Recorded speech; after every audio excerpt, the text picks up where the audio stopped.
Hello everyone, welcome back to our channel. Today we are going to complete our remaining chapter of biology series जो कि है हमारा that is a molecular basis of inheritance. As you all know, I had already told you earlier कि molecular basis of inheritance और as well as principle of inheritance and variation ये काफ़ी ज़्यादा बड़े चैप्टर हैं. तो मैंने इन चैप्टर को 2 पार्ट्स में या 3 पार्ट्स में कवर किया है. मॉलिकुलर बेसिस ऑफ इनहेरिटेंस भी 2 पार्ट में कंप्लीट हो जाता, पर इसका पार्ट 3 इसलिए आ गया because on the day 1 that is on a part 1 day I am not very well, so that's why I have to make 3 parts. ठीक है, मैंने डे स्किप करने की बजाय कि अगर मैं डे स्किप कर दूंगी तो उसमें ज़्यादा लॉस हो जाएगा, तो मैंने एटलीस्ट पार्ट 1 में एक ही टॉपिक को कवर कराया, लेकिन मैंने करा दिया. आज जो हम पार्ट 3 की बात करेंगे, इसमें आज हम transcription, translation, regulation of gene expression that is a lac operon, इसके बाद हमारा जो ह्यूमन जीनोम प्रोजेक्ट है, and the last topic is a DNA fingerprinting. इन सब के बारे में पढ़ेंगे.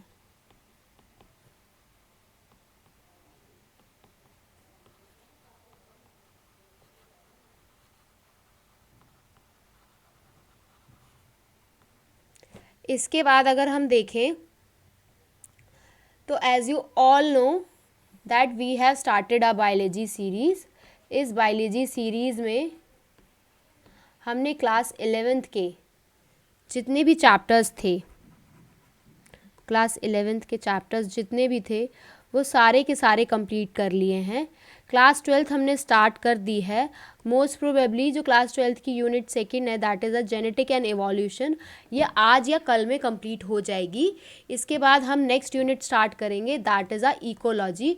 और ये जो इकोलॉजी है इसमें मैं एक दिन में 2 चैप्टर्स दे दूँगी, तो हमारे इकोलॉजी में 4 चैप्टर्स हैं, तो वो हमारे चारों के चारों 2 दिन में कंप्लीट हो जाएंगे. मोस्ट प्रोबेबली ये दोनों की दोनों चीज़ें संडे तक कंप्लीट हो जाएंगी.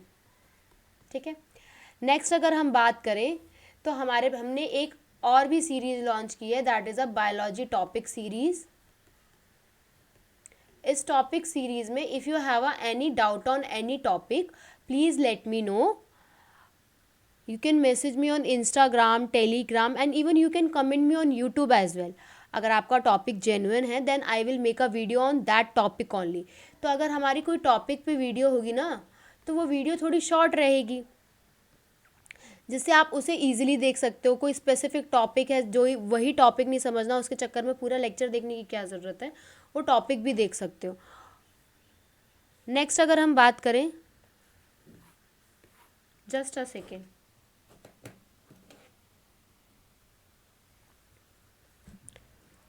नेक्स्ट बात करें दैट जो हमारा इंस्टाग्राम और टेलीग्राम का लिंक है that will be available on description box.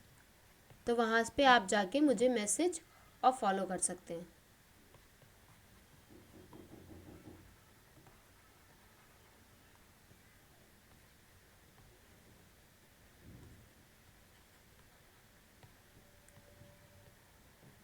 सो अपना चैप्टर स्टार्ट करते हैं. जो हमारा नेक्स्ट टॉपिक है दैट इज़ अ ट्रांसक्रिप्शन. तो एवरीबडी नोज़, यहाँ तक इतना तो सबको ही पता होता है कि ट्रांसक्रिप्शन होता क्या है, लेकिन क्या क्या होता है ये सारी चीज़ें नहीं पता होती, क्वाइट बोरिंग हो जाता है. तो जो हमारा ट्रांसक्रिप्शन होता है वो क्या होता है, जब हम डीएनए को आरएनए में कन्वर्ट करेंगे तो उसे हम बोलते हैं ट्रांसक्रिप्शन. ठीक है. अगर हम आरएनए की बात करें तो वो कैसा टाइप का आरएनए हो सकता है, that is a any type of RNA. किसी भी तरीके का आरएनए हो, वो अगर डीएनए से आरएनए में कन्वर्ट होगा तो then it is a transcription. The process of conversion of copying genetic information from one strand of DNA to RNA, उसे हम ट्रांसक्रिप्शन कहते हैं. और ये आरएनए के हमारे पास कितने टाइप होते हैं, that is a mRNA, rRNA and tRNA. ये हमारे पास 3 टाइप्स के आरएनए होते हैं. ठीक है.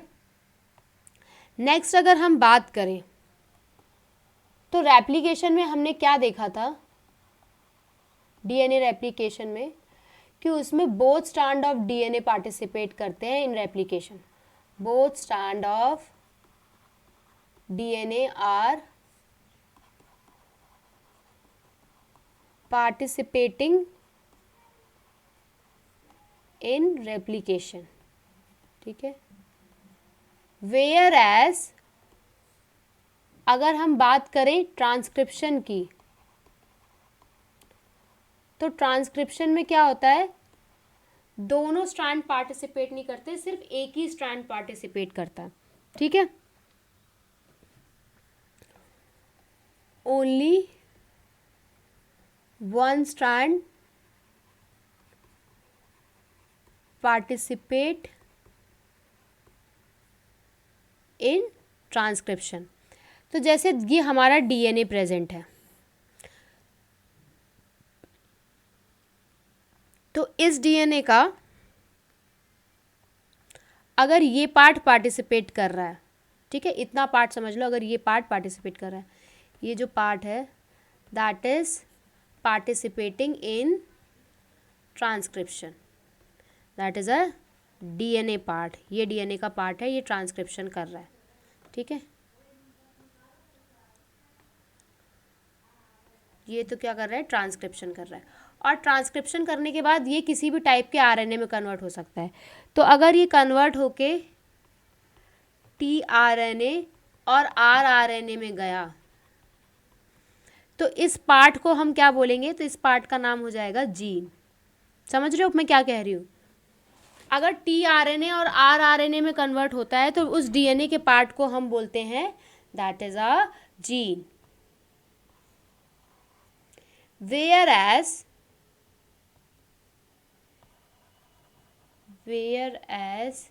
अगर यही डीएनए का पार्ट, अगर डीएनए का जो पार्ट है वो ट्रांसक्रिप्शन में जाके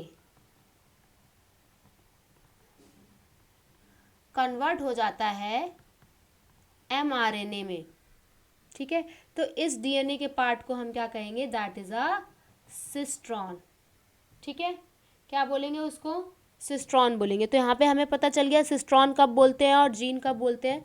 सिस्ट्रॉन हम बोलते हैं जब वो एमआरएनए में कन्वर्ट हो जाता है, और वो एमआरएनए से आगे क्या करता है, प्रोटीन सिंथेसिस. आगे भी लिख लो, एमआरएनए से ट्रांसलेशन करेगा, और ट्रांसलेशन में क्या होता है, that is a protein synthesis.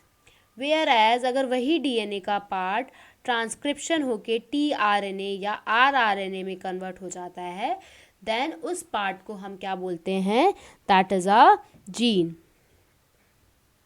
ठीक है.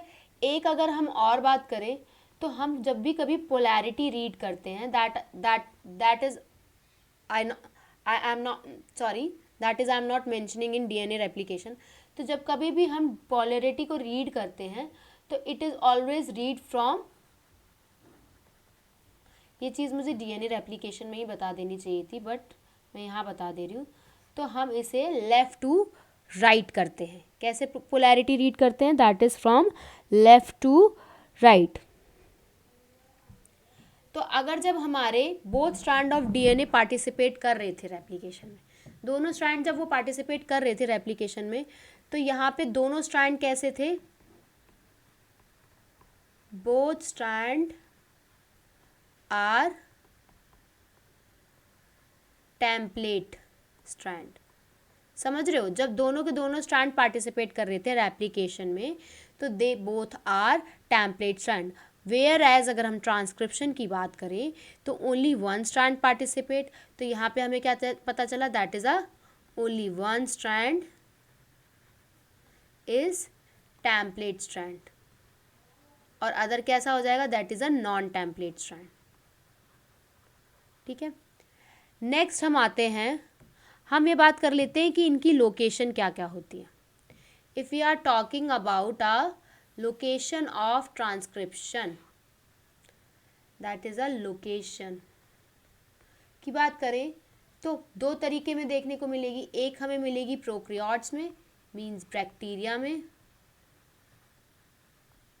वेयर एज दूसरी जगह हमें कहाँ मिलेगी, इन यूकैरियोट्स में. तो अगर हम प्रोकैरियोट्स की लोकेशन की बात करें तो प्रोकैरियोट्स में हमें ट्रांसक्रिप्शन कहाँ देखने को मिलेगा?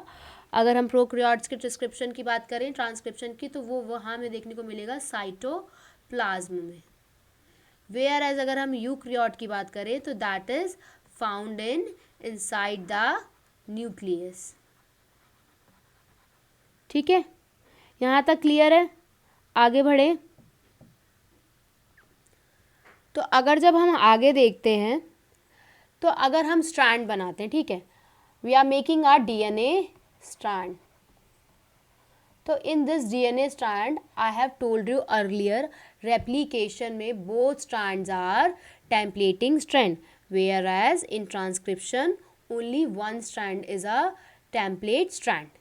तो अगर हम डीएनए का स्ट्रैंड बनाते हैं that is this is a DNA strand. ये हो गया हमारा 5' to 3', वेयर एज 3' to 5'। हमें पता है ना कि डीएनए के स्ट्रैंड्स क्या होते हैं, that they are antiparallel to each other. तो अगर हम इस स्ट्रैंड की बात कर रहे हैं तो हमेशा ध्यान रखना कि जो टेम्पलेट स्ट्रैंड होगा वो हमेशा कौन सा होगा, दैट इज 3' to 5'। तो ये 3' to 5' को हम क्या नाम दे देंगे? This is a template strand. ठीक है, इसी टेम्पलेट स्ट्रैंड को हम कहते हैं नॉन कोडिंग स्ट्रैंड, और इसी नॉन कोडिंग स्ट्रैंड को हम बोलते हैं that is a antisense strand. ठीक है, तो हमने यहाँ पे क्या देखा, जो हमारा स्ट्रैंड होता है वो हमेशा कैसा होता है? अगर टेम्पलेट स्ट्रैंड की बात करें तो it is always a 3' to 5' direction.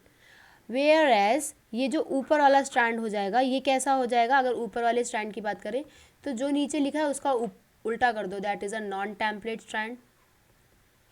Second, coding strand, और एंटीसेंस की जगह कैसा आ जाएगा, दैट इज अ, ठीक है। तो ये हमारा यहाँ पे डीएनए के स्ट्रैंड के बारे में हो गया। ठीक है, तो हमें यहाँ से क्या पता चला? अगर we have to write in points कि template strand always show the polarity of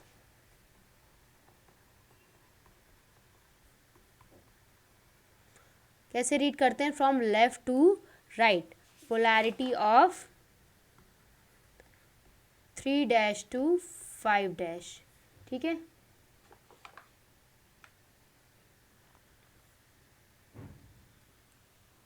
ठीक है, ये ऐसे याद मत करना कि ये जो नीचे वाला होता है ये टेम्पलेट, नहीं, हमेशा 3' to 5' is a template strand. Next हम आगे बात करते हैं। अगर हम नेक्स्ट बात करें तो यहाँ पे ये जो लिखा हुआ है इसको हम पढ़ लेते हैं। ठीक है,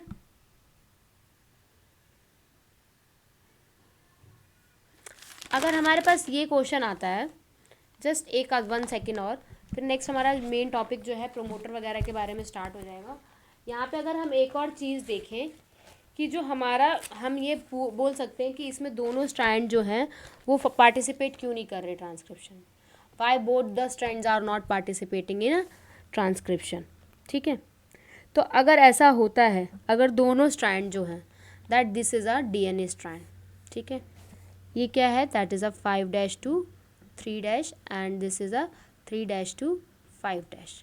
ठीक है, तो अगर ये दोनों स्ट्रैंड क्या है, क्या करने लगे, ट्रांसक्रिप्शन शो करने लगे, तो इसके नीचे भी एक आरएनए बन जाएगा और इसके नीचे भी आरएनए बन जाएगा, दैट इज़ अ, ये डीएनए का क्या बन जाएगा, आरएनए, अगर दोनों स्ट्रैंड पार्टिसिपेट करने लगे। फिर ये आरएनए अगर बन गए तो यहाँ पे क्या हो जाएगी, 2 तरीके की प्रोटीन सिंथेसिस हो जाएगी, 2 प्रोटीन सिंथेसिस हो जाएगी। जब 2 तरीके की प्रोटीन सिंथेसिस हो जाएगी तो ये जो होगा,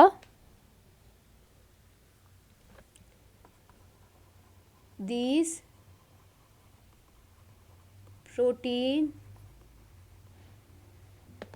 सिंथेसिस चेन क्या करेंगे, एक दूसरे को क्या कर देंगी, डिस्ट्रॉय ईच अदर, ठीक है। तो this is all about the transcription का जो मेन इंट्रोडक्शन है वो मैंने बता दिया। नाउ लेट्स कम, देखते हैं एनसीईआरटी में क्या लिखा हुआ है। तो अगर हम एनसीईआरटी की बात करें, the process of कॉपिंग a genetic information from DNA into RNA is transcription, ठीक है। Also, the principle of complementary governs the process of transcription, except the adenosine complements new form a base pair with the uracil instead of thymine. तो यहाँ पे एक चीज़ ये भी लिखी है, जो प्रिंसिपल होता है कॉम्प्लीमेंट्री बेस पेयर का, वो सारा प्रोसेस भी ट्रांसक्रिप्शन ही गवर्न करता है, लेकिन सिर्फ एडेनिन की जगह क्या आ जाता है, except the adenosine complement now form a base pair with uracil. तो अभी तक हमने क्या देखा था, एज यू ऑल नो, अगर हम यहाँ पे बात कर रहे हैं, जो इन्होंने यहाँ पे लिखा हुआ है कि हमारा डीएनए में क्या प्रेजेंट होता है, क्या प्रेजेंट होता है डीएनए में, दैट इज़ अ एडेनिन और thymine, this is a purine, this is a pyrimidine. Where as अगर हम आरएनए की बात करें तो यहाँ क्या प्रेजेंट होता है, थाइमिन तो होता नहीं है, यूरासिल होता है। तो इन्होंने क्या लिखा है, जब डीएनए से क्या हो जाएगा, आरएनए में कन्वर्ट हो जाएगा, तो जो एडेनिन पहले थाइमिन के साथ डबल बॉन्ड बना रहा था, अब वो थाइमिन की जगह किससे पेयर करेगा, that is forming a pair with uracil. Clear है, यही चीज़ लिखी हुई है, ठीक है। क्योंकि आरएनए है, अब आरएनए में थाइमिन तो प्रेजेंट नहीं होगा, आरएनए में क्या प्रेजेंट होगा, यूरासिल, तो अब वो यूरासिल के साथ पेयर होगा इंस्टेड ऑफ थाइमिन। नेक्स्ट हम आगे बढ़ते हैं। However, unlike the process of replication, जैसे हमने एप्लीकेशन के प्रोसेस में पढ़ा था कि total DNA of organism gate duplicated, कि जितना का जितना डीएनए था वो सारा का सारा डुप्लीकेट हो जाता था। वेयर एज अगर हम ट्रांसक्रिप्शन की बात करें तो सिर्फ एक सेगमेंट ऑफ डीएनए और only the one strand is copied into RNA, ये तो बता दिया। The necessity defining the boundaries that would demarcate the region and the strand of the DNA that would be transcribe. अब इसमें लिखा है कि क्यों दोनों के दोनों स्ट्रैंड जो होते हैं ट्रांसक्रिप्शन में कॉपी नहीं कर सकते, ठीक है। तो मैंने बता दिया, अगर दोनों के दोनों टेम्पलेट की तरह काम करेंगे तो दोनों के दोनों क्या दे देंगे, आरएनए मॉलिक्यूल दे देंगे अलग अलग सीक्वेंस का, ठीक है। और हमारे लिए क्या हो जाएगा, हमें तो पता है कि कॉम्प्लीमेंट्री बहुत ज़्यादा ज़रूरी है, तो यहाँ पे कॉम्प्लीमेंट्री जो आएगी वो एक जैसी नहीं आएगी, जिसकी वजह से वो जो प्रोटीन सिंथेसिस करेंगे और जो sequence of amino acid proteins के अंदर मिलेगा वो इतना ज़्यादा अलग होगा कि जो one segment of the DNA होगा would be coding for two different protein, जिससे बहुत ज़्यादा कॉम्प्लिकेशन हो जाएगा जेनेटिक इन्फॉर्मेशनल मशीनरी में। अब ये जो दोनों आरएनए मॉलिक्यूल्स बने हैं, जो प्रोड्यूस हुए हैं simultaneously, would be complementary to each other, hence form a double strand RNA, and this would prevent the RNA from being translated into protein and exercise of transcription would be become futile one। तो main चीज़ यहाँ पे यही लिखी हुई है। अगर इसकी हम बात करें कि दोनों के दोनों स्ट्रैंड जो हैं वो ट्रांसक्रिप्शन में क्यों पार्टिसिपेट नहीं करते हैं, सिर्फ इसलिए नहीं करते क्योंकि हमारा डीएनए जब है इसके अंदर ये दोनों के दोनों अपने अपने आरएनए बना लेंगे, दीज आर आरएनए, ठीक है। तो ये जब आरएनए बन जाएगा तो ये आरएनए कैसा हो जाएगा, that is a double stranded RNA. और डबल स्ट्रैंडेड आरएनए क्या होता है, एग्जिस्ट जो नहीं करता है, लेकिन कर गया, इफ एग्जिस्ट कर भी गया, ठीक है, अगर ये एग्जिस्ट कर भी गया तो इसमें प्रोटीन सिंथेसिस जो होगी, प्रोटीन के अंदर जब ट्रांसक्रिप्शन होगा तो उसको प्रिवेंट करेगा, या प्रोटीन सिंथेसिस हो गई तो वो एक दूसरे को कैंसिल कर देंगे and this is a become a futile one. तो this is all about the introduction part. Next हम आगे मूव करते हैं, ट्रांसक्रिप्शन यूनिट की तरफ चलते हैं।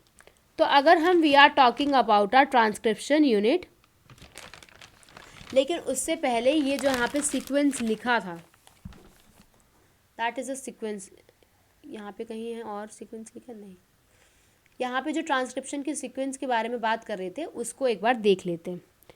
तो this is are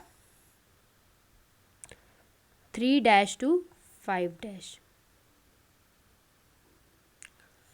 this is a 5' to 3'। अब इसमें अगर लिख देते हैं ATGCC,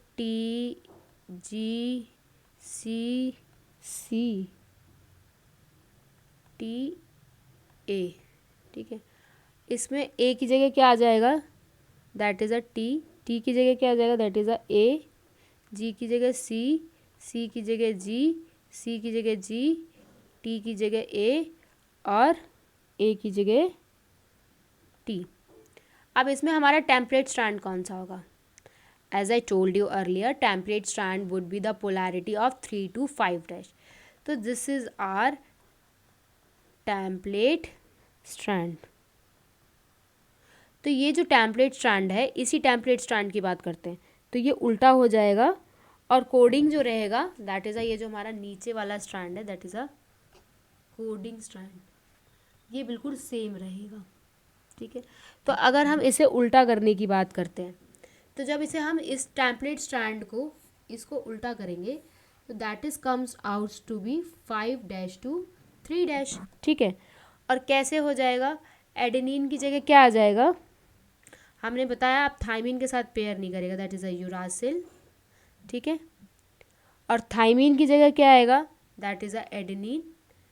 देन जी की जगह क्या आएगा, सी, देन सी की जगह क्या आएगा, जी, फिर सी की जगह क्या आएगा, दैट इज़ अ जी।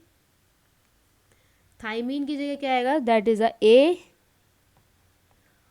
और इस ए की जगह क्या आएगा, that is a you. Clear है यहाँ तक? तो ये हमारा ट्रांसक्रिप्शन हो गया। अब इतना हमारा ट्रांसक्रिप्शन हो गया है, let's move to uh further, जिसमें अब हम बात करेंगे that is a promoter, structural gene और आ टर्मिनेटर जीन की। तो अगर हम यहाँ पे बात करें तो ट्रांसक्रिप्शन यूनिट के पास 3 रीजन होते हैं। एक होता है हमारा promoter, second is a structural gene, third one is a terminator. अगर यहाँ पे हम कन्वेंशन की बात करें तो इसमें हम 2 स्ट्रैंड को डिफाइन करते हैं। तो जो हमारा स्ट्रक्चरल जीन होता है, the structural gene is the transcription unit. Since the 2 strands have a opposite polarity, दोनों स्ट्रैंड्स के पास अपोजिट पोलैरिटी होती है, इसमें हम DNA dependent RNA polymerase use करते हैं। कौन सा एंजाइम यूज़ करते हैं? क्योंकि हमें आरएनए बना रहा है ना डीएनए से, that is a DNA dependent RNA polymerase, ठीक है। ये जो हम DNA dependent RNA polymerase use करते हैं, ये कैसा होता है, अगर हम इसकी बात करें तो ये जो हमारा होता है that is always transcribe, that is always catalyse the polymerization in one direction. DNA dependent RNA polymerase सिर्फ एक ही डायरेक्शन में वर्क करता है, that is work in the direction of 5' to 3', ठीक है। इसके बाद ऐसा स्ट्रैंड जिसकी पोलैरिटी 3', जस्ट अ सेकेंड, ऐसा स्ट्रैंड जिसकी पोलैरिटी 3 to 5' होगी, तो वो हो जाएगा अपना टेम्पलेट स्ट्रैंड, ठीक है। और जिसकी हमारी पोलैरिटी कैसी होगी 5' to 3', उसका सीक्वेंस बिल्कुल आरएनए की तरह रहेगा, एक्सेप्ट थाइमीन की जगह क्या आ जाएगा, यूरासिल आ जाएगा। मैंने बता दिया। यहाँ अगर बात करें 5' और 3' की, तो ये हमने बिल्कुल वही पोलैरिटी लिखी है, बस थाइमीन की जगह, इसकी जगह टी की जगह यू लिख दिया।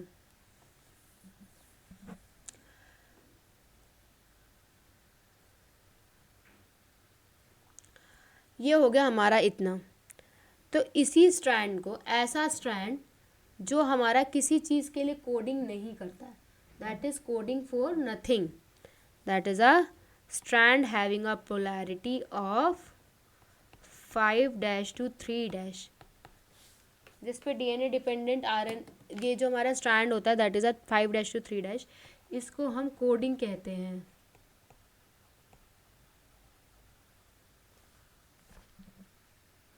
ठीक है। अब जो भी हम रेफरेंस पॉइंट देखेंगे ट्रांसक्रिप्शन यूनिट के अंदर, मतलब जो भी हम ट्रांसक्रिप्शन की यूनिट्स के बारे में पढ़ेंगे that is a promoter, structural और टर्मिनेटर, इन तीनों का जो पॉइंट ऑफ रेफरेंस होगा that is a coding strand. तो coding strand is a point of reference of, मतलब जितनी भी हम ट्रांसक्रिप्शन यूनिट में कि कौन सा क्या प्रेजेंट है, कहाँ प्रेजेंट है, इन सब के बारे में we will get to know from the coding strand because it is a point of reference. ठीक है.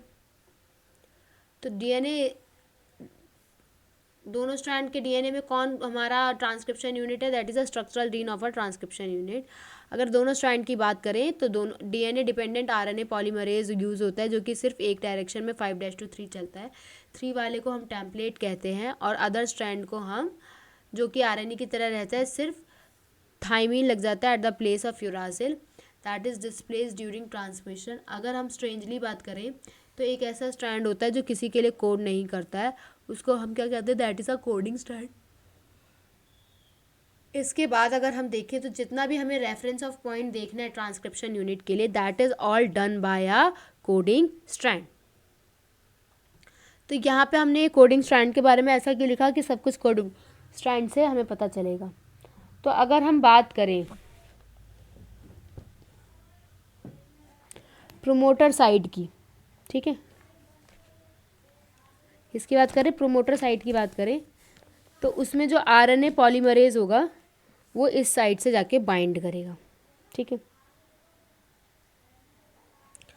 तो हमने ये कोडिंग स्ट्रैंड को रेफरेंस क्यों लिया, पहले इसकी बात देखते हैं. That is a coding strand को क्या लिया, that is a point of reference. वो इसलिए लिया point of reference because coding strand जो है, कोडिंग स्ट्रैंड के कहाँ तरफ चलेंगे, 5th एंड की तरफ चलेंगे. कोडिंग स्ट्रैंड के 5th एंड पे क्या लगा होता है, कोडिंग स्ट्रैंड के 5th एंड पे होता है प्रोमोटर, और कोडिंग स्ट्रैंड के 3rd एंड पे होता है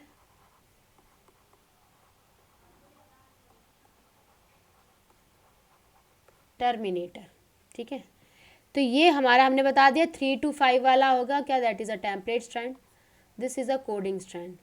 ये ट्रांसक्रिप्शन स्टार्ट यहाँ से, तो ये हमारा कोडिंग स्ट्रैंड के 5th की तरफ कहाँ लगा होता है, प्रोमोटर, और 3rd की तरफ कहाँ लगा होता है, दैट इज़ अ टर्मिनेटर. तो ये जो हमारा प्रोमोटर होता है या टर्मिनेटर होता है या स्ट्रक्चरल जीन होते हैं, तीनों के तीनों क्या है, that is a transcription unit. ये जो प्रोमोटर होता है वो 5th एंड की तरफ होता है, मतलब अपस्ट्रीम की तरफ स्ट्रक्चरल जीन के, और इसका जो रेफरेंस है वो हम कोडिंग स्ट्रैंड की वजह से देखते हैं. ये जो डीएनए सीक्वेंस है that provide a binding site for RNA polymerase.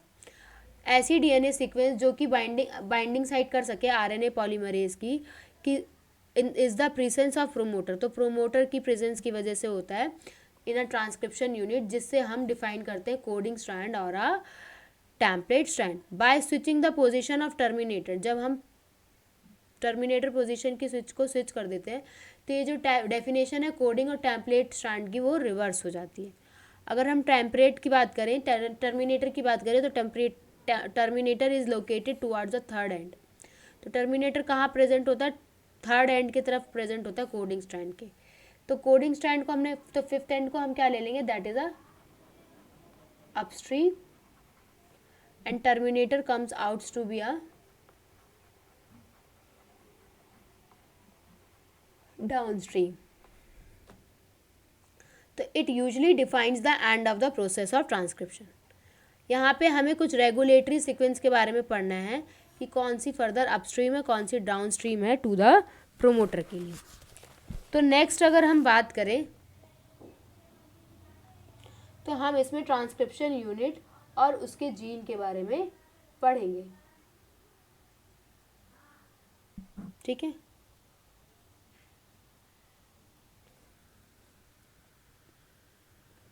तो ट्रांसक्रिप्शन यूनिट और उसके जीन की बात करें तो जीन क्या होता है, that is defined as a functional unit of inheritance. What is a gene,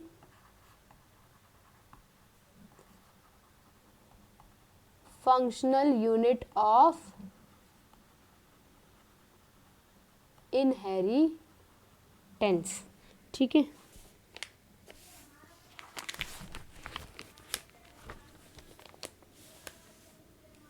तो यहाँ पे हमें किसके बारे में देखना है, मैंने बता दिया था कि जो हमारा डीएनए होता है अगर वो ट्रांसक्रिप्शन शो कर दे,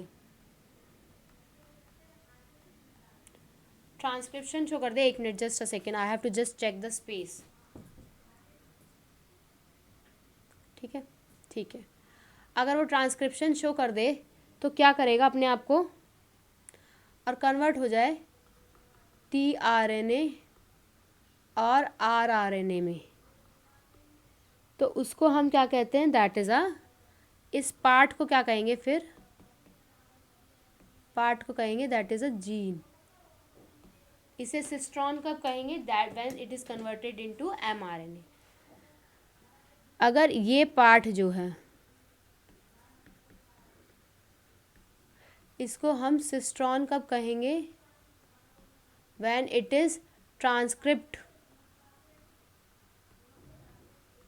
into mRNA, then mRNA converted into protein synthesis,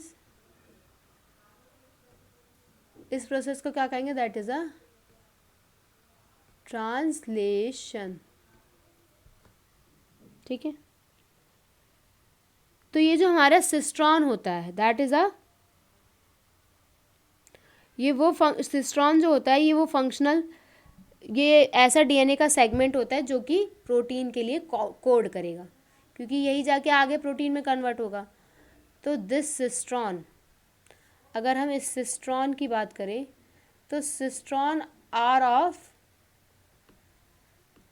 two types,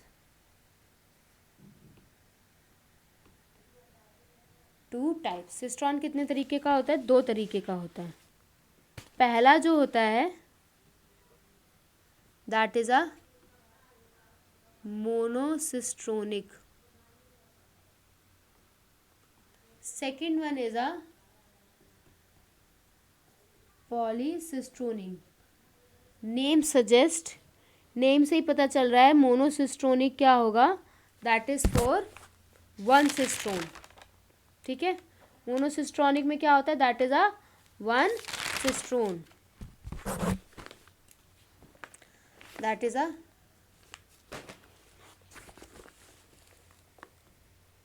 सिस्ट्रोन code for one protein, whereas cistron code for more than one protein. ठीक है, तो अगर हम मोनोसिस्ट्रोनिक की बात करें तो इसका एग्जाम्पल हो जाएगा, मोनोसिस्ट्रोनिक का एग्जाम्पल क्या होगा, दैट इज अ यूक्रियोट्स।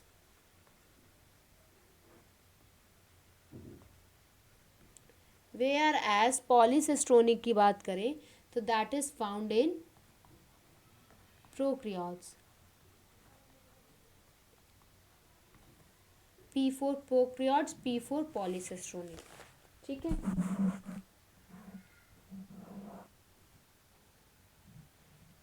तो ये यहाँ पे हमारा पॉलीसिस्ट्रोनिक और मोनोसिस्ट्रोनिक के बारे में बात हो गई। नेक्स्ट जो है वो मैं आगे जब मैं सीक्वेंस बताऊंगी तो उसके साथ साथ बताती रहूँगी। ठीक है, अगर हम यहाँ पे बात करें कि आरएनए जो होते हैं वो कितने टाइप के होते हैं, पहले हम ये देख लेते हैं। ठीक है, टाइप्स ऑफ आरएनए देख लेते हैं। अगर हम आरएनए के टाइप्स की बात करें, टाइप्स ऑफ आरएनए, तो एज आई टोल्ड यू कि हमारे आरएनए कितने टाइप्स के होते हैं, that are of 3 types, mRNA,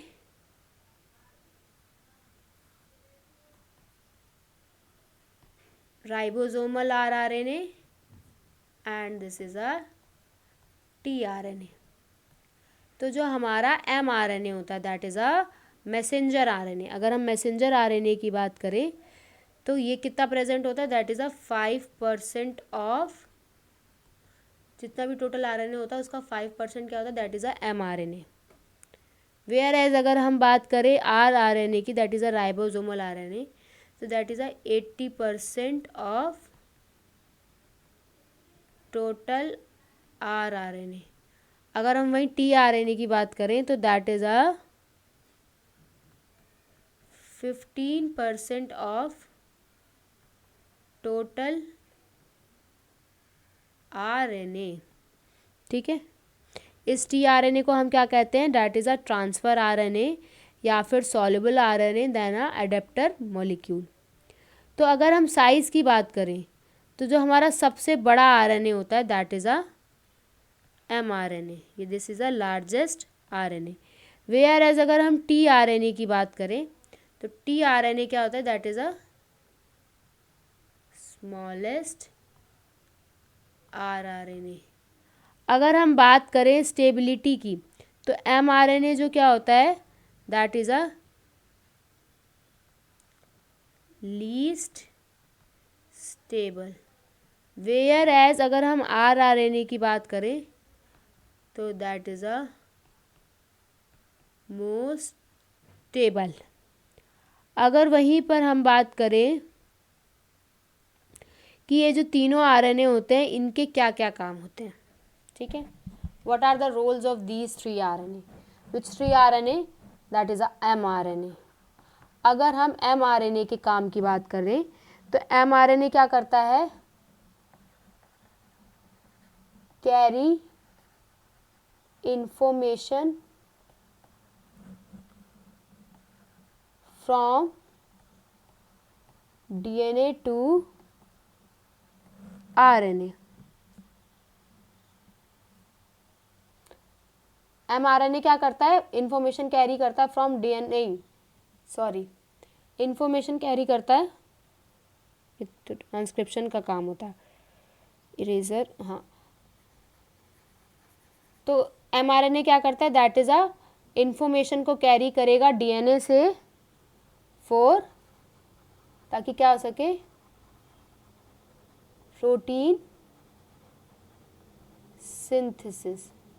where as अगर हम बात करें rRNA की तो rRNA का कैसा रोल होता है, that is a structural and catalytic role. वहीं अगर हम बात करें tRNA की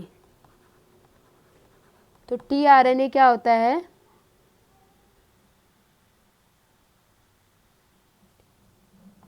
इस tRNA का काम होता है, ये कैरी करता है, that is a amino acids. क्या कैरी करेगा, अमाइनो एसिड ले लेगा, कहाँ से, साइटोप्लाज्म से। फ्रॉम साइटोप्लाज्म से क्या लेगा, अमाइनो एसिड लेगा और उसे कहाँ ले जाएगा, mRNA के पास, टू mRNA, ताकि वो अमाइनो एसिड कन्वर्ट हो जाए ड्यूरिंग, कब लेके जाएगा, ड्यूरिंग ट्रांसलेशन। क्लियर है यहाँ तक। अगर हम यहाँ पे स्ट्रक्चरल रोल की बात कर रहे हैं तो अगर हमारा जो स्ट्रक्चरल रोल है वो कैसा होगा, दैट इज़ अ, क्या फॉर्म करेगा, form ribosome. Where as that is a catalytic, अगर रोल की बात करें that is a peptidyl transferase. ठीक है, अगर हम राइबोसोम्स की बात करते हैं तो वो उसके बारे में अभी हम देख लेंगे आगे। तो that is all about the, ये हमारा इसके पूरे के बारे में था। लेकिन अभी हम प्रोसेस पढ़ेंगे कि ट्रांसक्रिप्शन का जो प्रोसेस होता है वो कैसे होता है। स्पेस है, नहीं है, इतने में ही मुझे मेंशन करना पड़ेगा और काफ़ी सारी चीज़ें बतानी है। So let's begin our topic. अगर हम प्रोसेस ऑफ ट्रांसक्रिप्शन की बात करते हैं, ठीक है, कि कैसे प्रोसेस होता है, प्रोसेस ऑफ ट्रांसक्रिप्शन। तो जो हमारा पहला होता है दैट इज़ अ इनिशिएशन। तो इनिशिएशन कैसे होगा, अगर हम इनिशिएशन की बात करें तो इनिशिएशन में क्या होगा, हमारा सिग्मा फैक्टर आता है, ठीक है।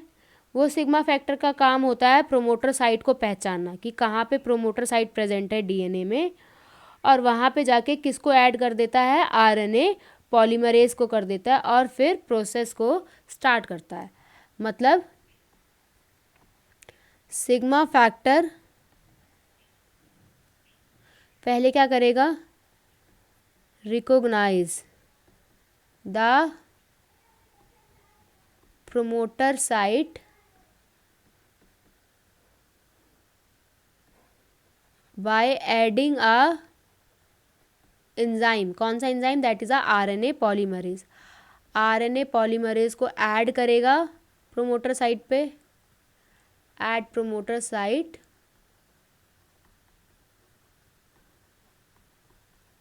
And start the process.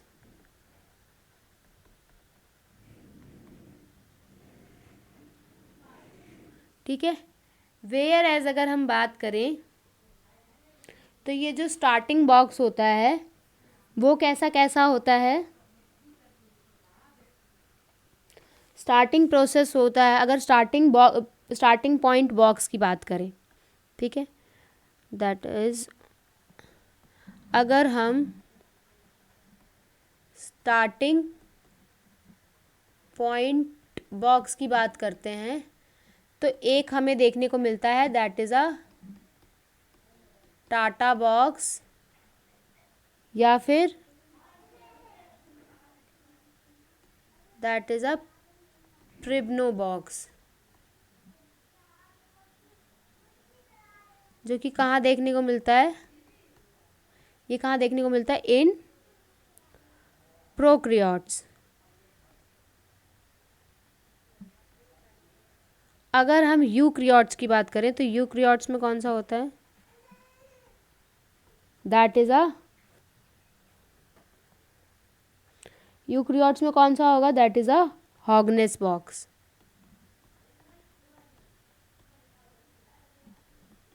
ठीक है, इसका नाम ही काफ़ी है, पता होना चाहिए, बाकी that is not given in NCERT. But कई बार हमें थोड़ा एनसीईआरटी से स्लाइटली थोड़ा सा ज़्यादा पढ़ लेना चाहिए, उससे कोई नुकसान थोड़ी होगा। जहाँ इतना पढ़ रहे हो वहाँ पे एक दो लाइन अगर एक्स्ट्रा पढ़ भी लोगे तो क्या फ़र्क पड़ रहा है। तो हमने यहाँ पर देखा था, मैंने आपको बताया था अगर याद हो, कि जो हमारा डीएनए डिपेंडेंट आरएनए पॉलीमरेज होता है, that is a DNA dependent RNA polymerase catalyse the polymerization in one direction 5-3।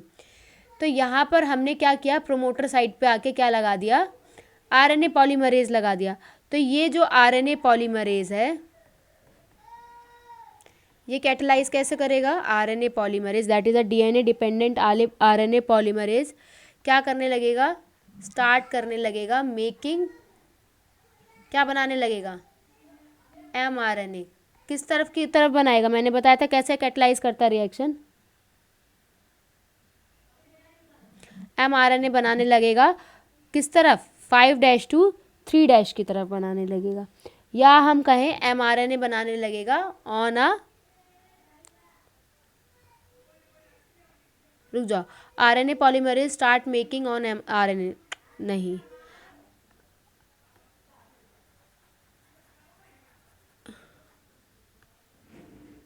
तो आरएनए पॉलीमरेज क्या करेगा, start making mRNA on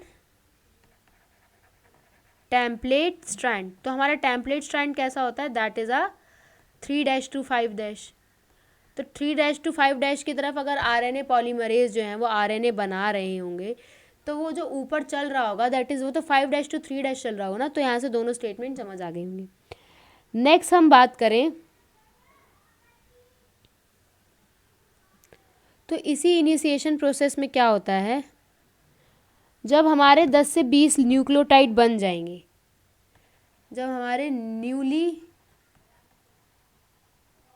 formed RNA जो हैं वो कितने हो जाएंगे, that is 10-20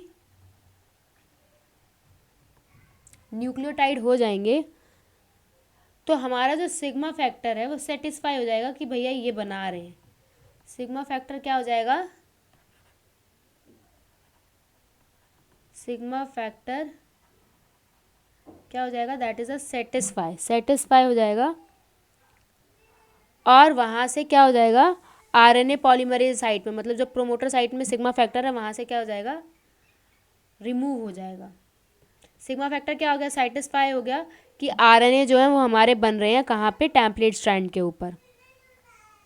satisfy that RNA formed on template strand, इसके बाद then it get removed from, वहाँ से क्या हो जाएगा, रिमूव्ड हो जाएगा फ्रॉम दैट साइट।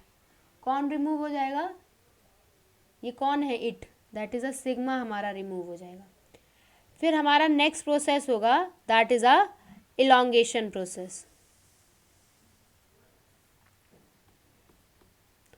अगर हम बात करें इलॉन्गेशन प्रोसेस की, तो इलॉन्गेशन प्रोसेस होता है,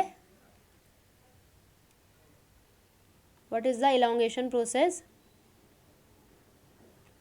इलॉन्गेशन प्रोसेस होगा कि वो आरएनए जो आरएनए पॉलीमरेज जो है, जो आरएनए के न्यूक्लियोटाइड बन रहे हैं उनको उठाएगा और एक फॉस्फोडाइस्टर बॉन्ड बनाता चलेगा दो न्यूक्लियोटाइड की वजह से, और कहाँ तक चला जाएगा, टर्मिनेटर सीक्वेंस तक चलता रहेगा। तो अगर हम यहाँ पे बात करें इनिशिएशन की, तो अगर हम इनिशिएशन की बात करें तो अगर इसके हम डायग्राम देखें इनिशिएशन का, किससे बनाऊँ, इस आरएनए, हाँ, तो ये यहाँ पे हमारा ये है 5' to 3' and this is 3' to 5', यहाँ पे बन रहा है, दिस इज़ आर प्रोमोटर। यहाँ से आके क्या लग गया, दैट इज़ अ सिग्मा, ये सिग्मा हट जाएगा और ये किस में कैटलाइज होने लगेगी, 5' to 3' में होने लगेगी।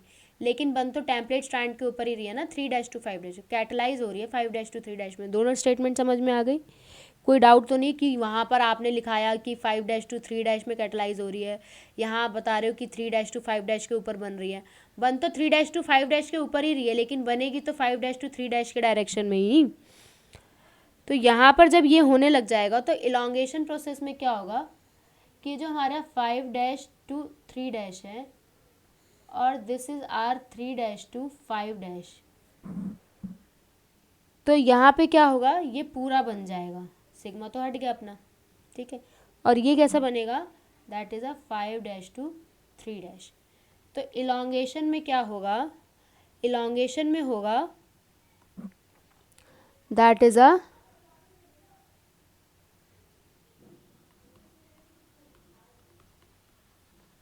RNA polymerase form the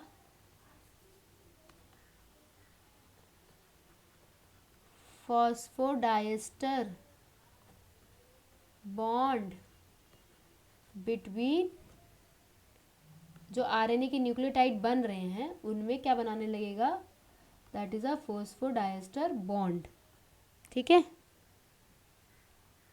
until, कब तक बनाएगा, जब तक जो हमारा RNA है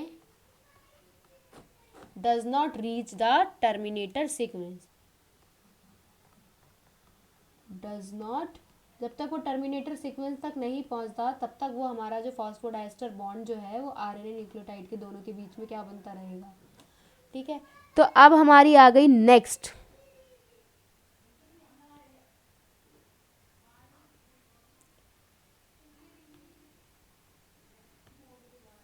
तो नेक्स्ट अगर हम बात करें इलॉन्गेशन के बाद आया हमारा टर्मिनेशन, ठीक है। तो ये जो टर्मिनेशन होता है इसका काम क्या होता है, इस टर्मिनेशन में होता है, अगर हम इस टर्मिनेशन की बात करें तो टर्मिनेशन में क्या होगा, जब हमारा टर्मिनेटर साइट पे आरएनए पहुंच गया, ठीक है, ठीक है, टर्मिनेटर साइट आ गई तो हमारा जो रो फैक्टर है वो आरएनए पॉलीमरेज एंजाइम के साथ अटैच हो जाएगा और टर्मिनेशन में हेल्प करेगा, ठीक है। एट द अराइवल ऑफ,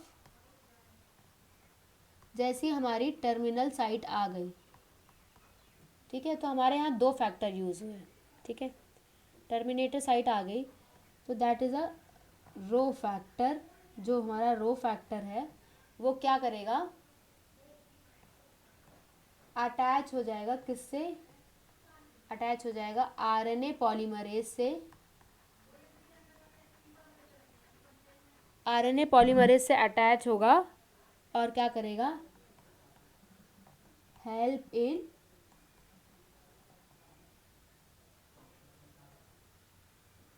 किस में हेल्प करेगा, टर्मिनेशन में, हेल्प इन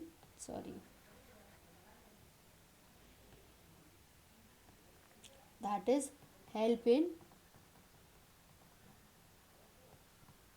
टर्मिनेशन। क्लियर है यहाँ तक? अब मेरा स्पेस यहाँ पे नहीं बचा, नहीं तो मैं आगे भी कंटिन्यू कर दूंगी, अब नहीं तो मैं साथ के साथ पढ़ा देती हूँ, जहाँ अगर कुछ लिखने का होगा then I will mention it. तो ये हमारे तीनों प्रोसेस होते हैं। एक चीज़ और ध्यान रखना, यहाँ पे ट्रांसक्रिप्शन में क्या होता है, ड्यूरिंग द ट्रांसक्रिप्शन प्रोसेस, कहाँ लिखूँ भाई, जगह की बड़ी कमी है, यहाँ लिख देंगे, बता देंगे, ठीक है। तो ये हमारे तीनों प्रोसेस आ गए। क्या क्या पढ़ा इसमें हमने, इनिशिएशन, इलॉन्गेशन एंड टर्मिनेशन। कोई दिक्कत? इनिशिएशन में हमारा सिग्मा फैक्टर यूज़ होता है और टर्मिनेशन में हमारा रो फैक्टर यूज़ होता है। चलिए आगे बढ़े। ट्रांसक्रिप्शन यूनिट और जीन की बात करें। A gene is defined as the functional unit of inheritance, so there is no ambiguity that the genes are located on the DNA. तो यहाँ से कोई दो राह नहीं बचा कि जीन्स जो होते हैं वो डीएनए पे लोकेटेड होते हैं। लेकिन हमें अगर जीन को डिफाइन करना हो in the terms of DNA sequence तो वो बहुत ज़्यादा डिफ़िकल्ट हो जाता है, क्योंकि ऐसा डीएनए सीक्वेंस जो टीआरएनए और आरआरएनए मॉलिक्यूल को बनाए उसको हम क्या कहते हैं, दैट इज़ अ जीन, ठीक है।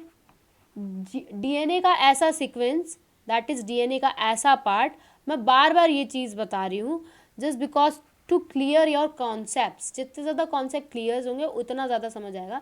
That's why I am telling you again and again कि डीएनए सीक्वेंस का वो part that is converted into, DNA sequence का वो part that is converted into tRNA and rRNA, उस पार्ट को हम क्या कहते हैं, दैट इज़ अ जीन, ठीक है। और हाउ एवर सिस्ट्रॉन वो सेगमेंट होता है डीएनए का जो पॉलीपेप्टाइड के लिए कोड करे, मतलब वो polypeptide that is a structural gene in a transcription unit, जिसे हम मोनोसिस्ट्रॉनिक भी कहते हैं। मोनोसिस्ट्रॉनिक कहाँ देखने को मिलता है, यूक्रियोट्स में। वेयर एज अगर हम पॉलीसिस्ट्रॉनिक की बात करें तो वो कहाँ देखने को मिलता है, दैट इज़ अ बैक्टीरिया और हमारा प्रोक्रियोट। ठीक है, यहाँ तक किसी को कोई दिक्कत? आगे बढ़े तो अगर हम आगे की बात करते हैं तो यूक्रियोट्स में क्या होता है,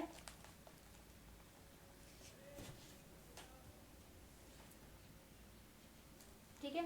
अगर हम आगे की बात करें, उसी प्रोसेस को अगर हम आगे लेके चलते हैं तो यूक्रियोट्स में क्या होता है, monocistronic structural gene have a interrupted coding sequence. तो जीन्स यहाँ पे यूक्रियोट्स में कैसे हो जाते हैं, स्प्लिट हो जाते हैं, ठीक है। अब मैं आपको बताती हूँ ये चीज़ क्या लिखी हुई है, ठीक है। जब हमारा टर्मिनेशन यहाँ पर हो गया, ठीक है, ये टर्मिनेशन हो गया at the arrival of terminal site, terminal site पे जैसे ही आया तो जो हमारा रो फैक्टर था वो आरएनए पॉलीमरेज के साथ अटैच होता है और टर्मिनेशन करा देता है। फिर क्या होता है, जब ये टर्मिनेशन हो गया, ठीक है, अब इसको यहाँ पे देखते हैं। आफ्टर टर्मिनेशन, जब हमारा टर्मिनेशन हो जाता है तो जो हमारा रो फैक्टर है, आरएनए पॉलीमरेज है और जो ट्रांसक्रिप्ट जो हमने एमआरएनए बना लिया है, ठीक है, जो हमारा एमआरएनए है जो डीएनए के ऊपर बन चुका है आरएनए, वो और डीएनए सारे के सारे क्या हो जाते हैं, सेपरेट हो जाते हैं, ठीक है। आफ्टर ट्रांसक्रिप्शन देखो क्या हुआ, ये तो हमारा था दैट इज़ अ 5' to 3', ठीक है, just a second, and this is a 3' to 5',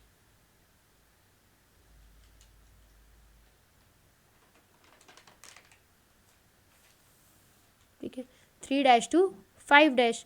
तो यहाँ पे हमारा क्या बना, ये हमारा RNA बन गया टेम्पलेट स्ट्रैंड के ऊपर, दैट इज़ अ 5' to 3'। तो ये जब हमारा ट्रांसक्रिप्शन हो जाएगा ना, ट्रांसक्रिप्शन जब पूरा हो गया तो ये हमारा जो है दैट इज़ अ RNA, ये अलग हो जाएगा और ये यहाँ पे हमारा DNA रह जाएगा। ठीक है, that is a 5' to 3' and 3' to 5'। फिर इनके बीच में फिर से बेस पेयरिंग हो जाएगी। ये 3 और 2 समझ में आ रहे हैं ना, that is a AT bond and this is a GC bond. तो हमारे हाइड्रोजन बॉन्ड दोबारा फॉर्म हो जाएंगे। तो यहाँ पर इन्हीं के बारे में लिखा हुआ है। अब मैं आपको एक चीज़ और बताती हूँ कि जब हमारी RNA प्रोसेसिंग हो रही होती है यूकैरियोट्स के अंदर, तो क्या होता है। पहली बात तो देखो प्रोकैरियोट्स में क्या होता है,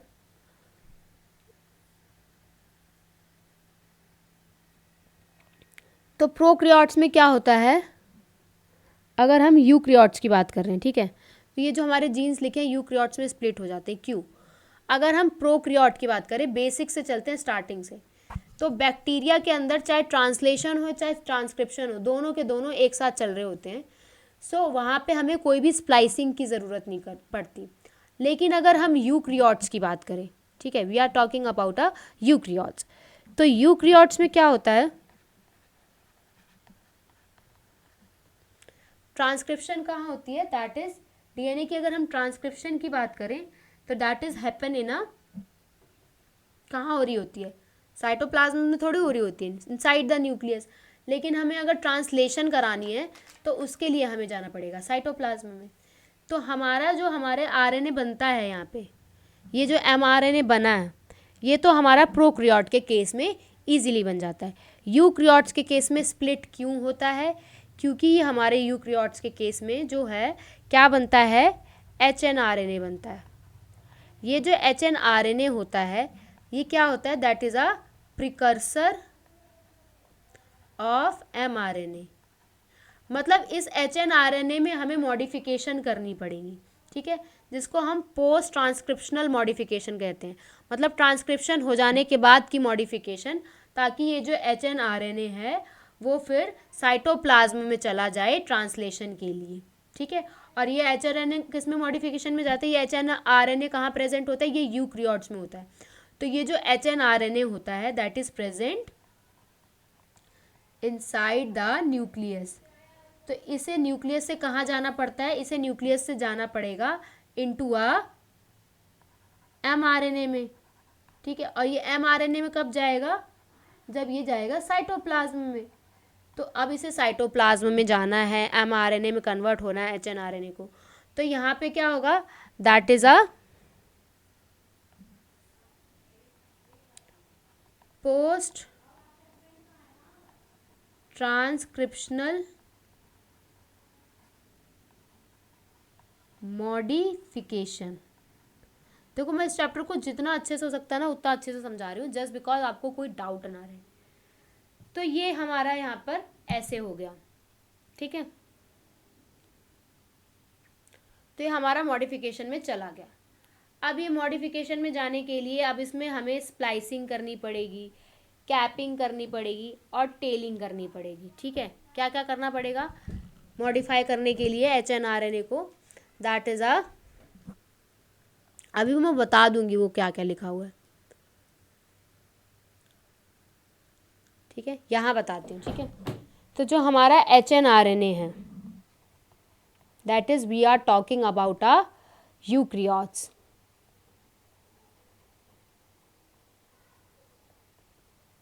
जस्ट अ सेकेंड, मैं वहीं पे पेज मेंशन कर देती हूँ, नहीं तो बहुत ज़्यादा कन्फ्यूज़न हो जाएगा।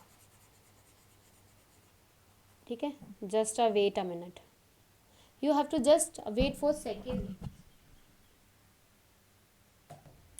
तो see what I have told you यहाँ पर कि यूकैरियोट्स में HNRNA में कन्वर्ट होता है। ठीक है, तो अगर हम यूकैरियोट्स के HNRNA की बात कर रहे हैं तो हमारा क्या होता है,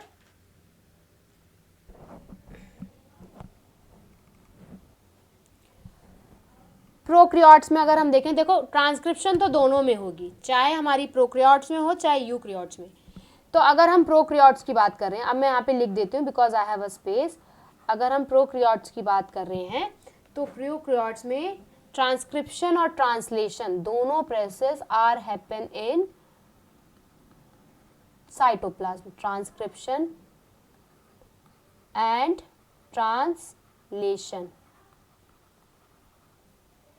कैसे हैपन होते हैं? साइमल्टेनियसली. ठीक है, मतलब जब ट्रांसक्रिप्शन हो रही होती है ना, उसी के साथ साथ ट्रांसलेशन होने लगती है प्रोकैरियोट्स में. ठीक है, दैट दे आर कपल्ड. ठीक है,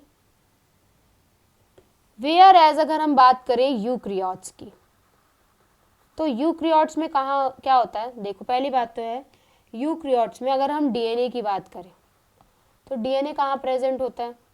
DNA is present in nucleus.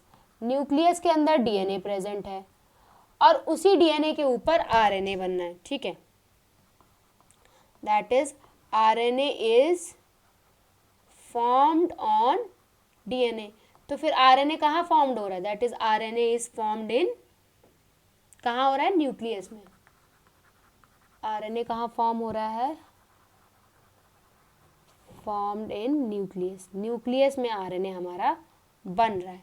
ठीक है, अब न्यूक्लियस में हमारा आरएनए बन रहा है, तो ये जो हमारा आरएनए बनता है न्यूक्लियस के अंदर, यूक्रियोट्स की बात करें, that is a RNA formed in nucleus. जो हमारा न्यूक्लियस के अंदर आरएनए बनता है, that is in a eukaryote. वो क्या होता है? That is a HN RNA. इस HN की फुल फॉर्म होती है that is a heterogeneous nuclear RNA. ठीक है, ये जो हमारा HN RNA होता है, ये रेडी ही नहीं होता कि ये ट्रांसलेशन कर सके, क्योंकि सबसे पहले HN RNA को साइटोप्लाज्म में जाना पड़ेगा, क्योंकि हमारे यूक्रियोट्स में ट्रांसक्रिप्शन हमारी न्यूक्लियस के अंदर होती है, लेकिन ट्रांसलेशन कहाँ होती है? That is happen in cytoplasm. तो हमारा ये जो HN RNA है, जो कि कहाँ फॉर्म्ड हुआ है? न्यूक्लियस के अंदर, इनसाइड न्यूक्लियस. इसको जाना पड़ेगा किसमें? mRNA में कन्वर्ट होना पड़ेगा. और mRNA कहाँ जाएगा? That is in a cytoplasm. अब इसको इसमें कन्वर्ट होना पड़ेगा, तो इसके लिए इसके अंदर हमें क्या क्या करना पड़ेगा? कुछ मॉडिफिकेशन करनी पड़ेगी. तो वो मॉडिफिकेशन को हमने क्या बोल दिया? That is a post transcription. मतलब ट्रांसक्रिप्शन हो जाने के बाद की मॉडिफिकेशन को हम कहते हैं that is a post transcription modification. ठीक है, तो ये हमारी मॉडिफिकेशन हो गई. तो अब इस मॉडिफिकेशन में हमें क्या क्या करना है वो देख लेते हैं. तो in post transcriptional modification, transcriptional modification में हमें क्या करना है? पहले हमें करनी है that is a capping. Cap लगा देनी है. ठीक है, HRNA के ऊपर क्या लगा देनी है? That is a cap. तो जो हमारा HN RNA है, दैट इज अ, ये जो हमारा HN RNA है, इसके ऊपर लगा देंगे कैप. ठीक है, ये जो कैप होगी ये कहाँ लगेगी? कैप लगेगी at fifth and. Fifth and पे कैप लगा देंगे. ठीक है, और ये जो कैप होती है इसके अंदर क्या प्रेजेंट होता है? That is a seven methyl guanosine triphosphate. क्या प्रेजेंट होता है? That is a seven methyl guanosine triphosphate. ठीक है, तो जो हमारा गुआनोसिन ट्राइफॉस्फेट होता है ना, दैट इज अ GTP. उसके ऊपर जब हम 7-मिथाइल लगा देंगे तो वो हमारा कैप मॉलिक्यूल बन जाएगा. 7th कार्बन पे जाएंगे और उस पर क्या लगा देंगे? मिथाइल ग्रुप लगा देंगे. तो वो जब हमारा मिथाइल ग्रुप लग जाता है उसके ऊपर, तो जब हमारा वो मिथाइल ग्रुप लग जाता है तो हमारा कैप मॉलिक्यूल बन जाता है. अब ये जो कैप मॉलिक्यूल है ये HN RNA के फिफ्थ एंड पे ऐड हो जाएगा. ठीक है, ये ऐड किससे होगा? ऐड होगा HRNA के ऊपर ये जो कैप लग गई फिफ्थ एंड पे कैसे ऐड होगी, विद द हेल्प ऑफ, किसकी हेल्प से होगी, दैट इज गुआनोलिन ट्रांसफेरेज, ठीक है, गुआनोलिन ट्रांसफेरेज एंजाइम। नेक्स्ट होगी, अगर हम कैपिंग के बाद की बात करें तो कैपिंग के बाद होगी हमारी टेलिंग। अब कुछ हमने कैप लगा दिया, अब हम कुछ टेल लगा देते हैं। अगर हम टेल की बात करें तो टेल में हम टेल कहाँ लगाएंगे, अगर कैप हमारी हेड फिफ्थ एंड पे लगी है तो टेल लगेगी हमारी थर्ड एंड पे, जहाँ पे हम, जस्ट अ सेकेंड,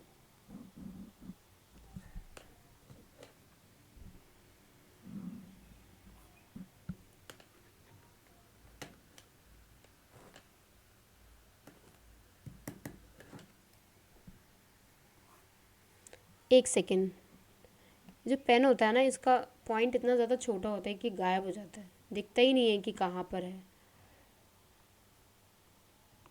ठीक है। तो अब हम बात करते हैं कि टेलिंग कहाँ होगी। अगर हम टेलिंग की बात करें तो इसमें हम 200 से 300, ठीक है, एडेनिन के न्यूक्लियोटाइड, किसके nucleotide, that is a adenine के न्यूक्लियोटाइड लगाएंगे। कहाँ लगाएंगे, at third end, third end पे लगाएंगे। कैपिंग हमने लगा दी फिफ्थ एंड पे और हमारी टेलिंग होगी 200 से 300 एडेनाइन न्यूक्लियोटाइड थर्ड एंड पे लगाएंगे, जिसको हम क्या कहते हैं, किसकी वजह से लगाएंगे,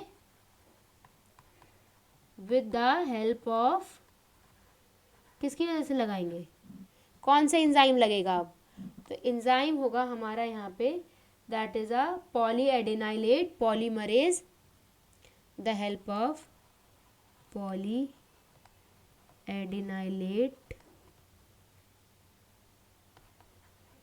पॉलीमरेज एंजाइम, इसकी वजह से लगाएंगे, ठीक है,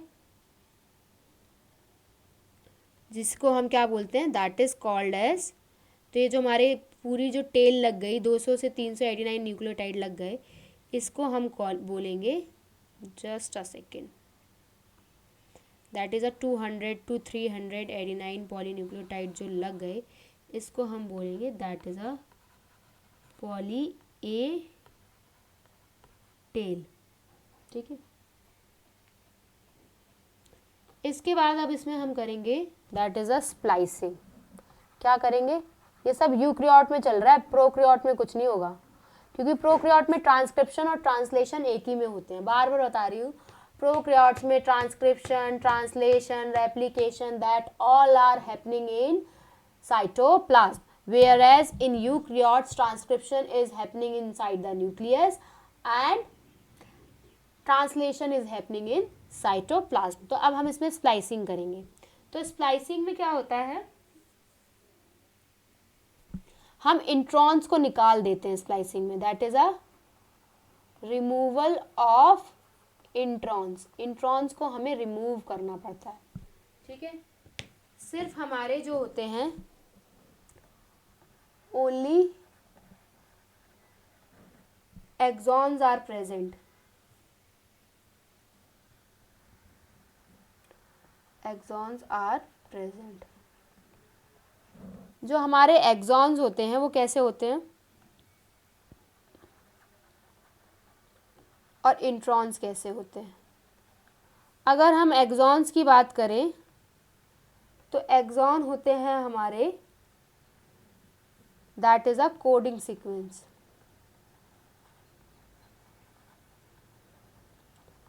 वेयर एज इंट्रॉन्स होते हैं that are non coding sequence, ठीक है। तो हमारा जो कोडिंग पार्ट होता है that is a coding sequence होता है, उसी को रहना पड़ता है, ठीक है।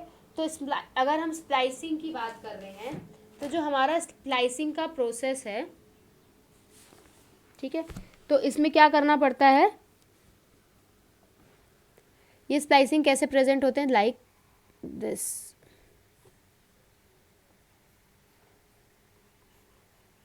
ठीक है, एक जस्ट अ सेकेंड,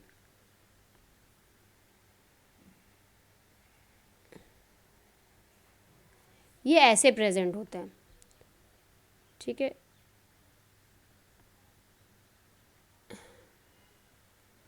ये क्या है हमारा, that is a exon, this is a intron, this is a exon, this is a intron, this is a exon. तो ये एक्सॉन्स के बीच में इंट्रॉन्स प्रेजेंट होते हैं। तो इन्हीं एक्सॉन्स को हमें क्या करना पड़ता है, दैट इज़ अ इंट्रॉन्स को क्या करना पड़ता है, रिमूव करना पड़ता है, ठीक है। तो जब हम इसे रिमूव कर देंगे तो ये हमारा क्या बचेगा,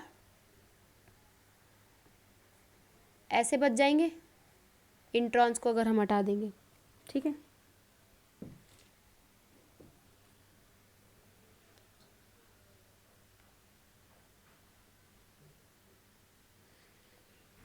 तो इसी को हम क्या कहते हैं, that is a split gene, ठीक है।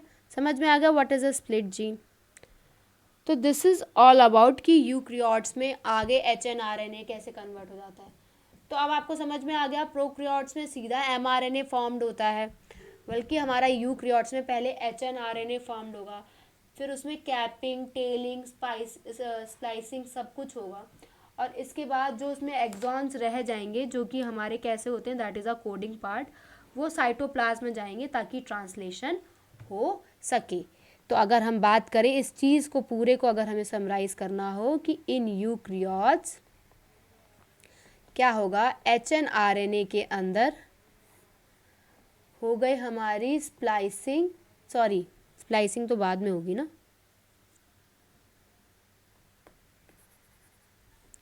तो इस HRNA के अंदर हो गई हमारी that is a capping, telling and splicing, ठीक है, तीनों चीज़ें हो गई। एंड इसके बाद क्या हो गए,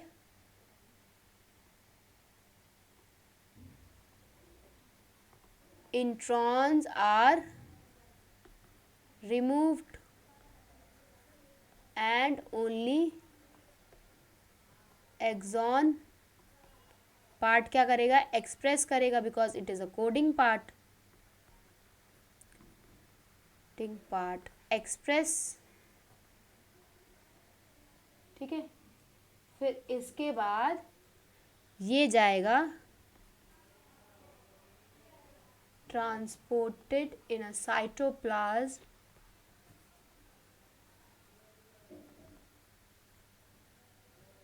फॉर ट्रांसलेशन,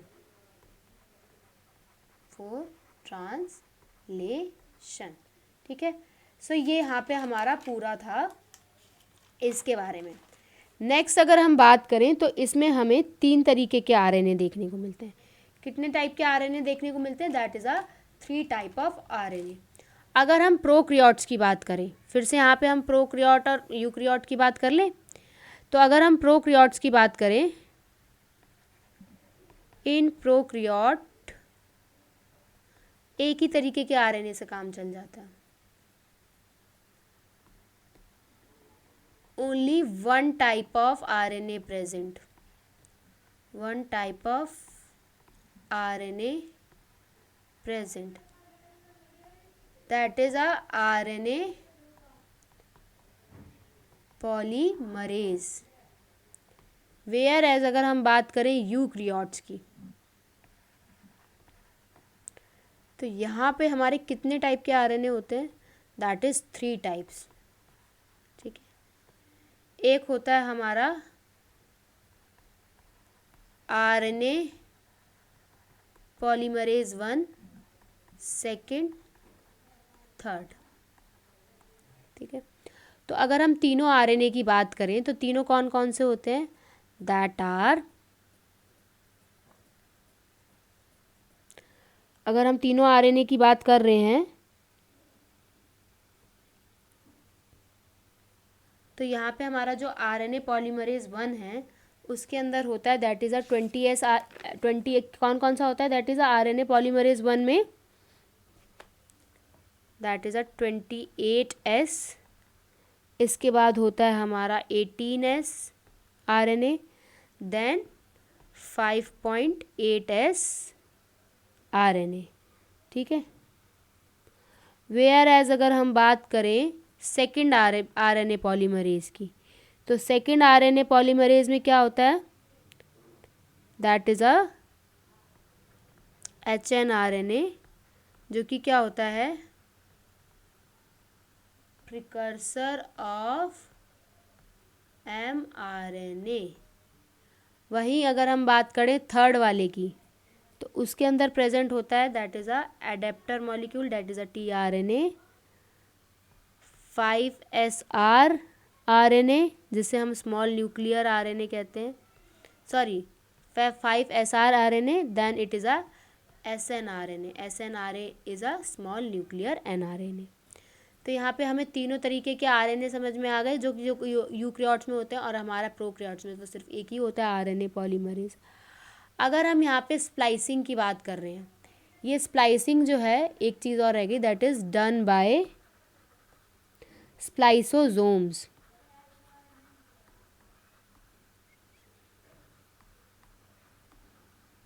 ठीक है, किससे होती है, with the help of splicing जोम। ठीक है, कोई दिक्कत यहाँ तक? अब इसको रीड आउट कर लें।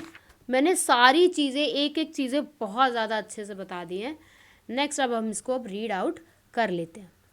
ठीक है, तो हम कहाँ थे, we are on here, transcription पढ़ चुके थे, हम पढ़ रहे थे इस कोडिंग सीक्वेंस के बारे में। तो कोडिंग सीक्वेंस या एक्सप्रेस सीक्वेंस को हम क्या कहते हैं, एक्सोन कहते हैं। जो एक्सोन्स होते हैं ऐसे सीक्वेंस होते हैं जो कि हमें मैच्योर और प्रोसेस्ड आरएनए में, मतलब जो बाद वाला स्टेट होता है प्रोसेस आरएनए, उसमें देखने को मिलता है।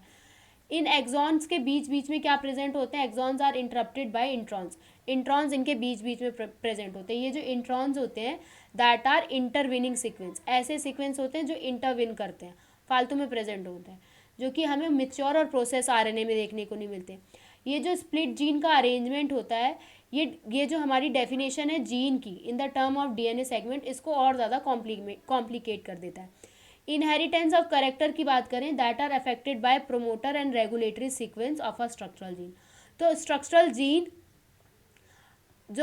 जीन की जो हमारा रेगुलेटरी सीक्वेंस है, दैट इज अगर हम कैरेक्टर्स के इनहेरिटेंस की बात करें कि कैरेक्टर्स कैसे इनहेरिट हो रहे हैं, तो वो प्रोमोटर या फिर रेगुलेटरी सीक्वेंस की वजह से होते हैं, जो कि कहाँ प्रेजेंट होते हैं, in a structural gene. Next हम बात करें, sometimes the regulatory sequence are loosely defined as a regulatory gene, और कई बार हम रेगुलेटरी सीक्वेंस को रेगुलेटरी जीन भी कह देते हैं, even though these sequence do not code for any RNA or protein. यहाँ तक कि ऐसे जो सीक्वेंस रेगुलेटरी जीन जो होते हैं, रेगुलेटरी सीक्वेंस जो होते हैं, ये किसी भी आरएनए और प्रोटीन के लिए कोड नहीं करते हैं। तो यहाँ से अब हम आगे बढ़ें, इतना ये सारा समझ में आ गया, पूरा मैंने अच्छे से समझा दिया एक एक चीज़ कि ट्रांसक्रिप्शन और translation are coupled together in a cytoplasm, दोनों की दोनों साइटोप्लाज्म में होती है, whereas DNA is present. हाँ, अगर ट्रांसक्रिप्शन हो रही है तो ठीक है। तो ये हमारी यहाँ पे भी लिख देते हैं कि यूक्रियोट्स में ट्रांसक्रिप्शन जो होती है दैट इज न्यूक्लियस में।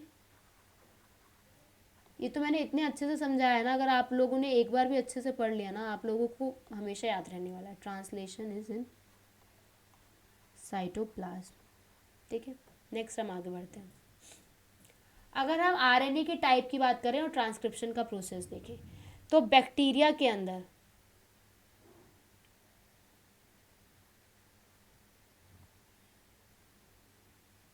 ठीक है, in bacteria there are 3 major types of RNA, mRNA, tRNA और rRNA। All the 3 RNA are needed to synthesize a protein in a cell. ये तीनों के तीनों का काम क्या होता है, प्रोटीन बनाना सेल के अंदर। mRNA जो होता है वो टेम्पलेट प्रोवाइड करता है, टेम्पलेट। tRNA जो होता है वो अमाइनो एसिड्स को लेके आता है और जेनेटिक कोड को रीड करेगा। rRNA जो होता है स्ट्रक्चरल और कैटालिटिक रोल प्ले करता है। सिर्फ एक single DNA dependent RNA polymerase होता है जो ट्रांसक्रिप्शन में हेल्प करता है of all the type of RNA in bacteria. मैंने आपको इस बारे में बता दिया कि एक जो हमारा डीएनए डिपेंडेंट आरएनए पॉलीमरेज होता है वो एक ऐसा आरएनए होता है जो पूरी की पूरी ट्रांसक्रिप्शन को करता है। देखो, आरएनए जो है वो बैक्टीरिया के अंदर प्रेजेंट हो सकते हैं, लेकिन ट्रांसक्रिप्शन में कौन से यूज़ हो रहे हैं, बात यहाँ पर ये हो रही है। तो ट्रांसक्रिप्शन में तो सिर्फ एक ही यूज़ होता है, that is a DNA dependent RNA polymerase, जो कि ट्रांसक्रिप्शन में प्रेजेंट होता है बैक्टीरिया के अंदर। आरएनए पॉलीमरेज, अब हमारा प्रोसेस स्टार्ट हो गया। Let us read out. मैंने अच्छे से बता दिया था कि रो फैक्टर सिग्मा फैक्टर क्या होता है। तो अगर हम इनिशिएशन प्रोसेस की बात करें, we are talking about a initiation process, तो आरएनए पॉलीमरेज जो है प्रोमोटर से बाइंड हो जाएगा और ट्रांसक्रिप्शन को शुरू कर देगा। This is a RNA polymerase. ये हमारा सिग्मा फैक्टर है, यहाँ पे इसने प्रोमोटर साइट को पहचाना और यहाँ जाके ये इसके साथ बाइंड हो गया। इस तरीके से होता है कि ये न्यूक्लियोसाइड ट्राइफॉस्फेट, मतलब न्यूक्लियोसाइड ट्राइफॉस्फेट क्या हुआ, दैट इज़ अ न्यूक्लियोटाइड। तो ये न्यूक्लियोटाइड को क्या करेगा, एक सबस्ट्रेट की तरह लेगा और पॉलीमराइज करेगा टेम्पलेट डिपेंडेंट फैशन में, following the rule of complementary. तो ये क्या करेगा, टेम्पलेट के ऊपर बनाने लगेगा न्यूक्लियोटाइड ट्राइफॉस्फेट को, ठीक है। और ओपनिंग कर देगा हेलिक्स की, ताकि इलांगेशन हो सके। Only a short stretch of RNA remain bound to a enzyme. बहुत आरएनए का थोड़ा सा स्ट्रेच जो होता है वो एंजाइम के साथ बाउंड होता है। जब हमारा पॉलीमरेज जो है वो टर्मिनेटर रीजन पे पहुंचता है, तो जो हमारा नेसेंट आरएनए है वहाँ पे गिर जाता है। उसी तरीके से आरएनए पॉलीमरेज भी हो जाता है, हट जाता है वहाँ से, और हमारा टर्मिनेशन पे रिजल्ट आ जाता है, ठीक है। सो अगर हम इंट्रोग्यूनिंग क्वेश्चन की बात करें, how the RNA polymerase be able to catalyze all the 3 steps, ठीक है। अगर यहाँ पे हम तीनों स्टेप्स की बात करें तो इसमें हमें 3 स्टेप्स देखने को मिलते हैं, initiation, elongation and termination. RNA polymerase एक इकलौता ऐसा एंजाइम है that is catalysing the process of elongation. It associate transitionally with initiation factor and termination factor rho. तो ये जो है वो इनिशिएशन फैक्टर सिग्मा के साथ स्टार्ट करता है, टर्मिनेशन फैक्टर रो के साथ ख़त्म करता है, टर्मिनेट करता है ट्रांसक्रिप्शन को। Association with these factor alter the specificity of the RNA polymerase to either the initiate or terminate. तो अगर इनके साथ फैक्टर्स का एसोसिएशन होता है तो वहाँ पे हमें जो भी आरएनए की स्पेसिफिसिटी है उसको ऑल्टर करने में हेल्प करता है। हमें पता चल जाता है कि रिएक्शन इनिशिएट हो रही है, टर्मिनेट हो रही है। अगर रो लगा है तो दैट मीन्स टर्मिनेट हो रही है, सिग्मा लगा है दैट मीन्स इनिशिएट हो रही है। अगर हम इसमें एक और चीज़ की बात करें, दैट इज आर हमारा जो आरएनए पॉलीमरेज होता है, ठीक है, जस्ट अ सेकेंड।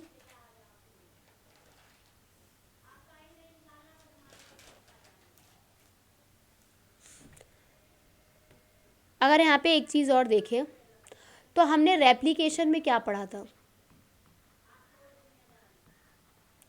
रेप्लिकेशन में कौन सा एंजाइम होता है जो हाइड्रोजन बॉन्ड को ब्रेक करता है, hydrogen bond are break by enzyme called helicase. Where as अगर हम बात करें ट्रांसक्रिप्शन में,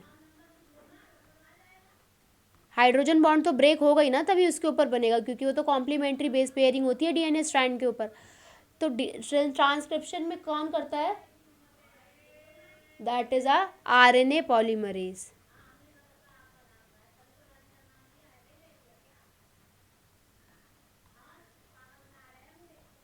ब्रेक द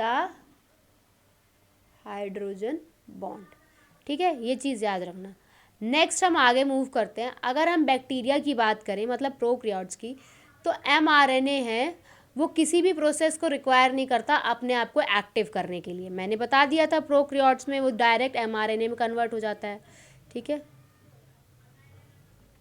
यहाँ तक कि अगर हम प्रोकैरियोट्स की बात कर रहे हैं तो ट्रांसक्रिप्शन और ट्रांसलेशन जो है एक ही कंपार्टमेंट में हो रही होती है, क्योंकि कोई सेपरेशन नहीं हो रखा होता है साइटोप्लाज्म और न्यूक्लियस का बैक्टीरिया के अंदर, प्रोकैरियोट्स के अंदर। So many a times in translation can begin much before the mRNA is fully transcribe. तो कई बार क्या होता है, ये हमारे प्रोकैरियोट्स की बात हो रही है, इस चीज़ को याद रखना कि प्रोकैरियोट्स में ट्रांसक्रिप्शन और ट्रांसलेशन एक साथ होती है, कपल्ड, मतलब ट्रांसक्रिप्शन हो ही रही होती है, पूरी तरीके से कंप्लीट नहीं हुई होती है, और ट्रांसलेशन होने लगती है, ठीक है, साइटोप्लाज्म के अंदर ही। ये पैराग्राफ, दिस पैराग्राफ इज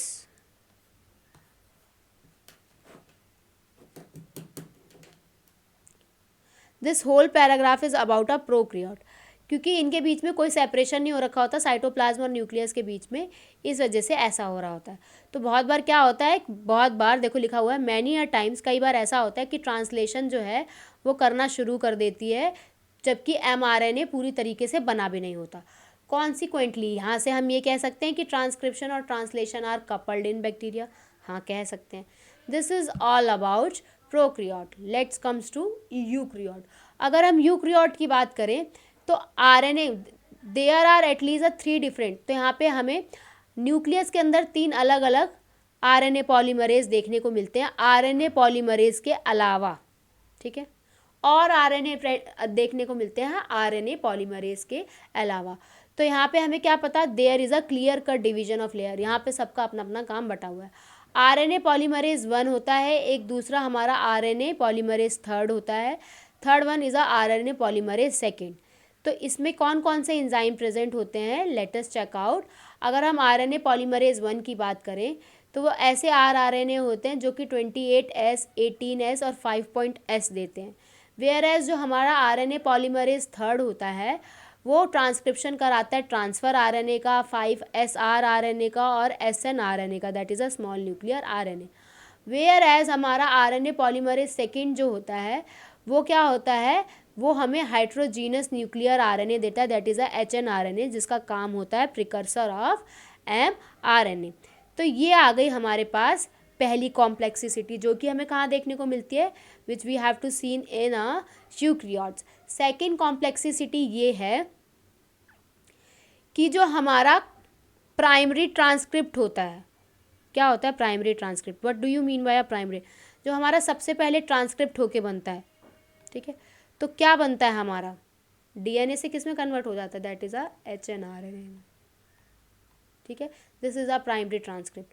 पहले तो HNRNA बनता है ना, तो ये जब हमारा HNRNA होता है इसके पास एक्सॉन भी प्रेजेंट होते हैं, इंट्रॉन भी प्रेजेंट होते हैं, and they are non functional.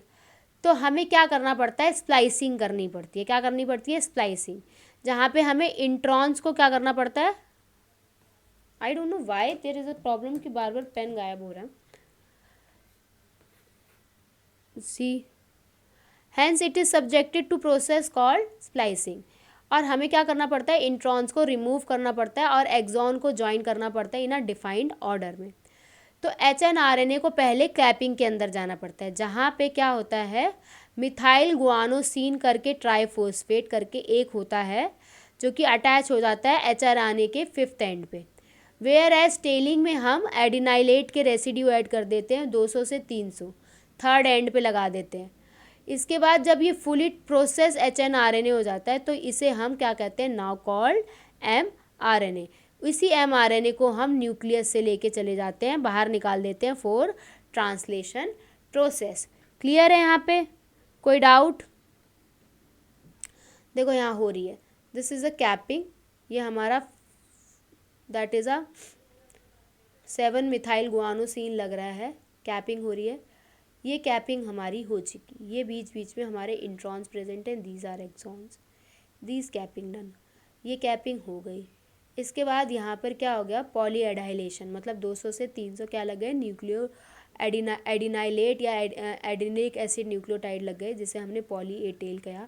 फिर हमने इंट्रॉन्स को हटा दिया तो यहाँ पे हमारा मैसेंजर RNA बन गया, ठीक है। ये जो सिग्निफिकेंस होती है इतनी अच्छी कॉम्प्लेक्सिसिटी के साथ, इससे हमें ये तो समझ में आ गया कि जो स्प्लिट जीन का अरेंजमेंट है ये क्या रिप्रेजेंट कर रहा है, पुराने जीनोम के फीचर को रिप्रेजेंट कर रहा है कि द प्रेजेंस ऑफ इंट्रॉन्स, ये this is a one of the most important line, कि जो हमारा प्रेजेंस ऑफ इंट्रॉन्स है that is a reminiscent of antiquity and the process of splicing represent the dominance of RNA world, ठीक है। ये RNA world के dominance को बता रहे हैं। In recent times the understanding of RNA and DNA RNA dependent process in the living system जो हो गई है वो assumes be a more importance. तो यहाँ से हमें क्या पता चला कि जो हमारा डोमिनेंस ऑफ RNA वर्ल्ड है उसको कौन बता रहा है, first the presence of introns and the second is a process of splicing. This is all about a transcription, मैंने बहुत अच्छे से ट्रांसक्रिप्शन समझाया है। अगर इसके अलावा भी आपको वीडियो चाहिए है सिर्फ ट्रांसक्रिप्शन में, so please let me know, मैं दोबारा से पढ़ा दूँगी अच्छे से। This is my one of the most favourite topic. So next हम बढ़ते हैं, that is a genetic code. तो जो हमारा जेनेटिक कोड होता है वो क्या होता है? जेनेटिक कोड के अगर हम टर्म की बात करें तो that is given by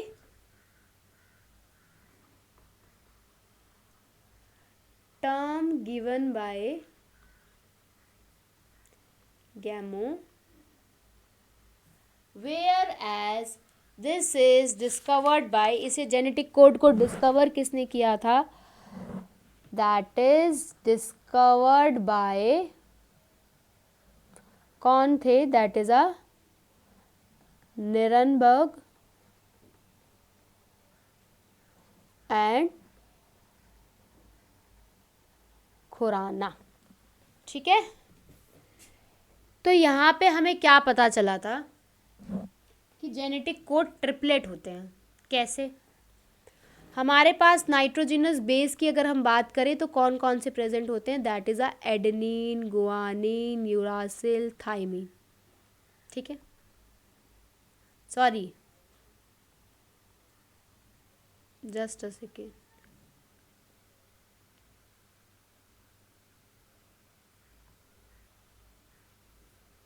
adenine, guanine, uracil और last one is a cytosine, that is a cytosine. तो ये हमारे, इनको जब हम आपस में तो these are the nitrogenous base that codes for 20 amino acids. ठीक है, अब इनका अगर हमें कोड देखना, अगर हम इन्हें 4 के टर्म्स में बनाते हैं तो that's comes out to be a 4। अगर 4 का स्क्वायर कर देते हैं तो that's comes out to be a 16, तभी 4 अमाइनो एसिड बच गए। तो ज़्यादा हो सकते हैं, कम नहीं हो सकते हैं, इसलिए हमने 4 का क्यूब किया, दैट इज़ अ 4 4 ज़ा 16, 16 4 ज़ा 64। तो टोटल हमारे पास कितने आए? दैट इज़ अ 64।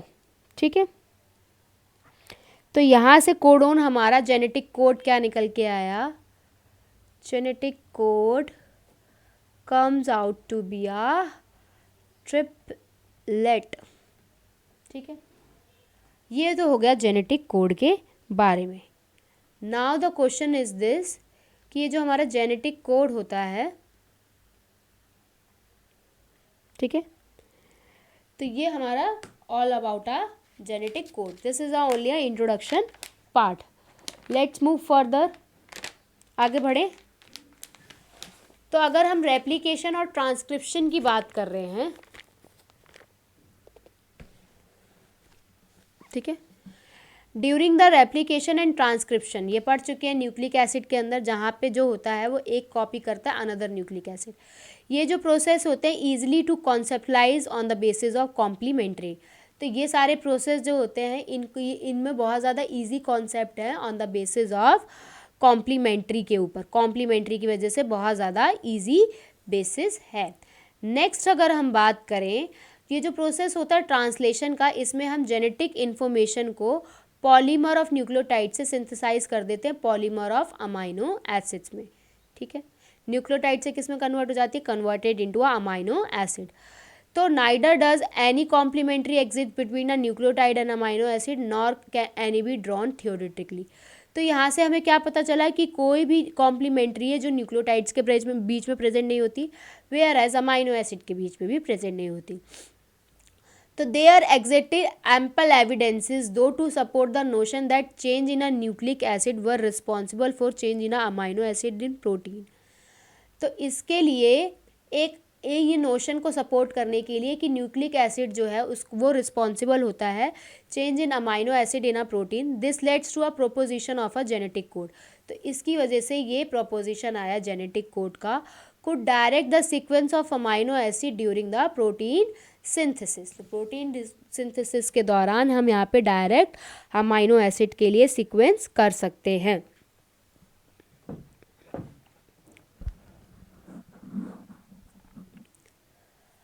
अब हमारा जो नेचर था जेनेटिक मटेरियल का या स्ट्रक्चर ऑफ डीएनए था, दैट वाज क्वाइट एक्साइटिंग। यहाँ पे अगर हम प्रपोजिशन की बात करें तो जेनेटिक कोड क्या था, that is one of the most challenging. तो यहाँ पे हमें बहुत सारे साइंटिस्ट देखने को मिले विथ सेवरल डिसिप्लिन्स के साथ, physicist, organic chemist, biochemist and geneticist. तो जिसमें से हमारे एक जॉर्ज गैमो थे जो कि एक क्या थे, दैट इज़ अ फिजिसिस्ट थे।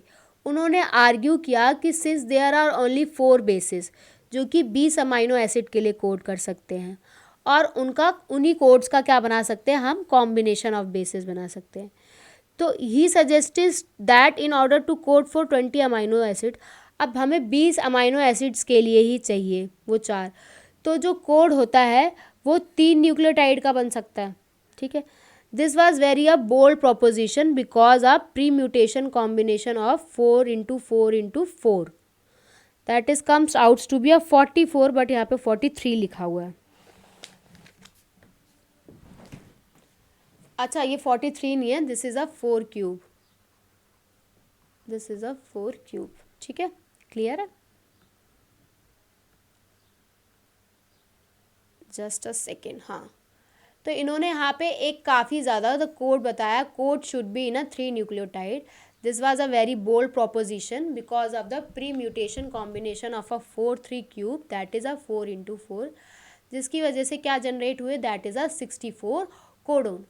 तो यहाँ से हमें क्या पता चला कि बहुत generating a more codon than required. तो यहाँ पे 64 कोडोन तो हमने दे दिए, तो यहाँ पे क्या निकल के आया, ज़्यादा कोडोन निकल आ गए।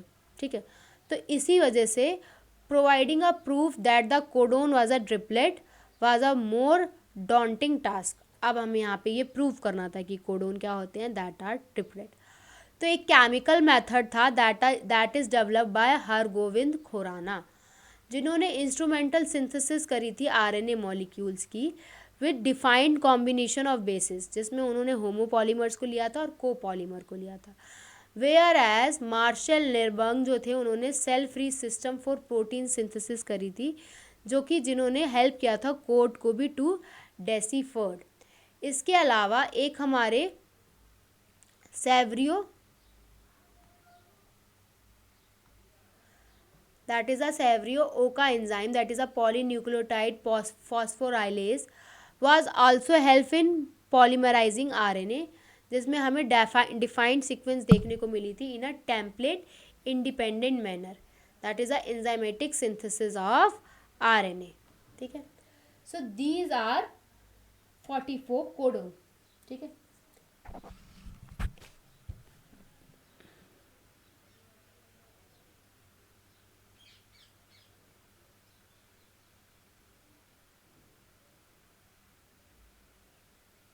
ठीक है,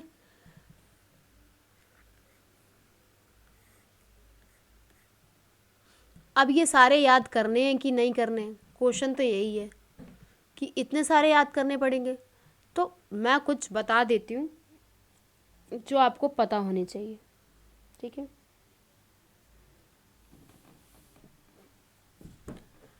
सो यहाँ अगर हम देखें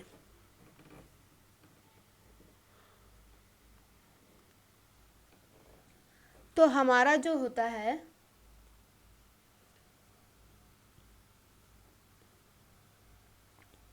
that is a UUU codes for phenylalanine. ठीक है, इसके बाद बात करें जो फिनाइल एलेलीन है, that is a first genetic codon.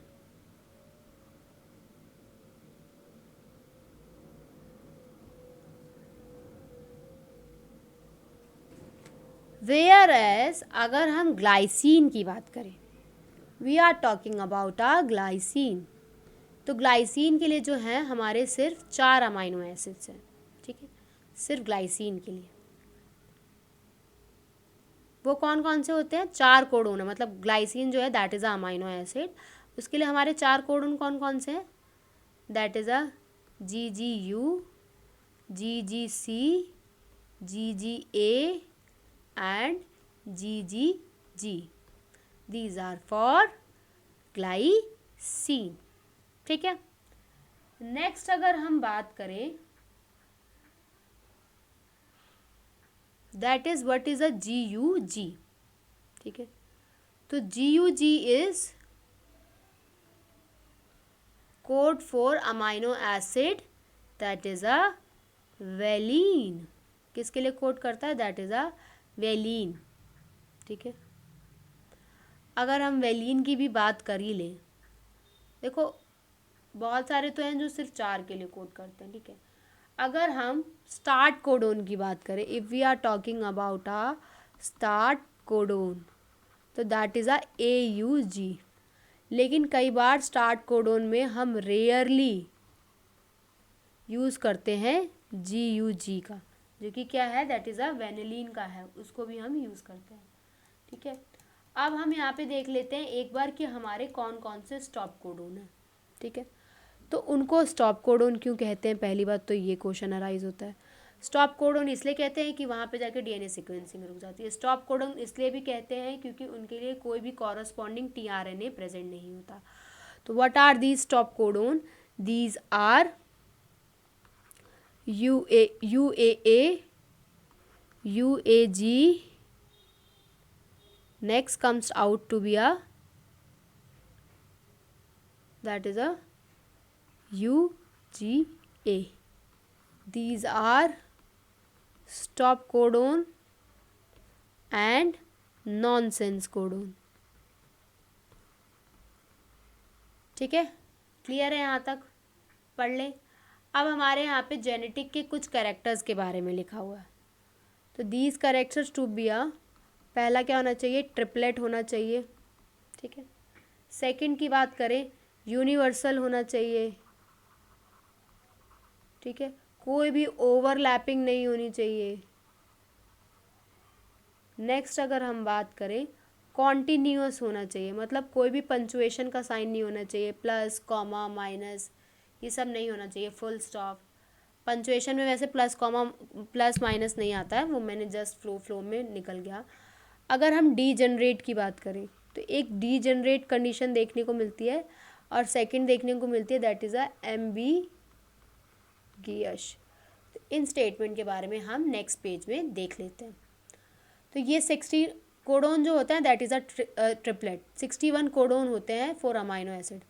64 में से सिर्फ 61 ही कोड करते हैं, 3 अमाइनो एसिड हमारे रह जाते हैं, क्योंकि वो जो होते हैं 3 amino acid that they do not code, ये कोड नहीं करते, ये क्या करते हैं? स्टॉप करते हैं। स्टॉप ऑन कोडोन है, जिनका नाम अभी हम पीछे देख के आए हैं, that is a UAA, UAG and UGA।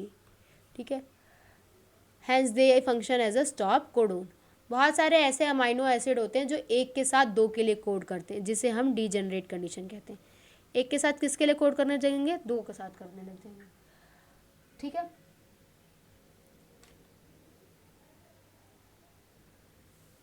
तो इसके बाद अगर हम बात करें, codon is red in mRNA।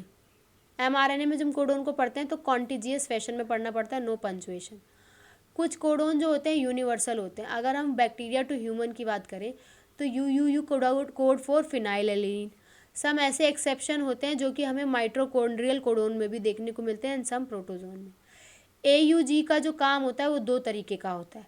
पहली बात है, मिथ्योनिन के लिए भी कोड करता है और इनिबिटर कोडोन भी, इनिशिएटर कोडोन भी, मतलब स्टार्ट कोडोन भी है और मैथ्योनिन के लिए भी कोड करता है। वेयर एज अगर हम बात करें यहाँ पर तो दैट इज़ अ UGG। ये क्या होता है? That is a tryptophan.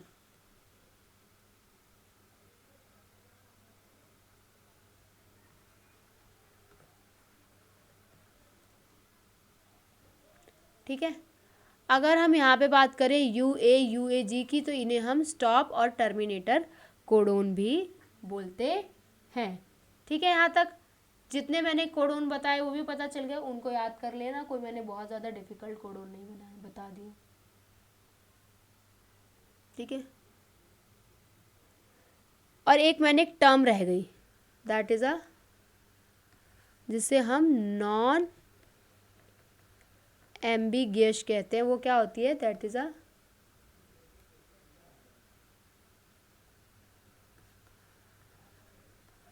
1 codon for, एक कोडोन सिर्फ एक अमाइनो एसिड के लिए, फॉर 1 अमाइनो एसिड। डीजेनरेट वाली कंडीशन समझ में आ गई, जब एक अमाइनो एसिड आर सिर्फ एक ही अमाइनो एसिड ज़्यादा कोडोन से कोड हो रहा, ठीक है।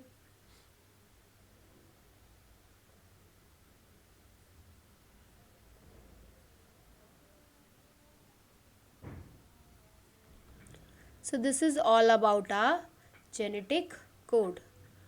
म्यूटेशन देखें, इसमें म्यूटेशन के बारे में थोड़ा सा लिखा हुआ है, तो जस्ट रीड आउट कर लेते हैं। वैसे हमने म्यूटेशन के बारे में चैप्टर 5 में पढ़ लिया है, that is a principle of inheritance and variation में हम पढ़ चुके हैं। तो अगर हम इफेक्ट ऑफ लार्ज डिलीटिशन और रीअरेंजमेंट की बात करें, अगर डीएनए में कुछ ज़्यादा डिलीट हो रहा है या कुछ ज़्यादा रीअरेंजमेंट होता है डीएनए के सेगमेंट में, ईजी टू कंप्रीहेंड, इट में result in a loss or gain of a gene so as a function.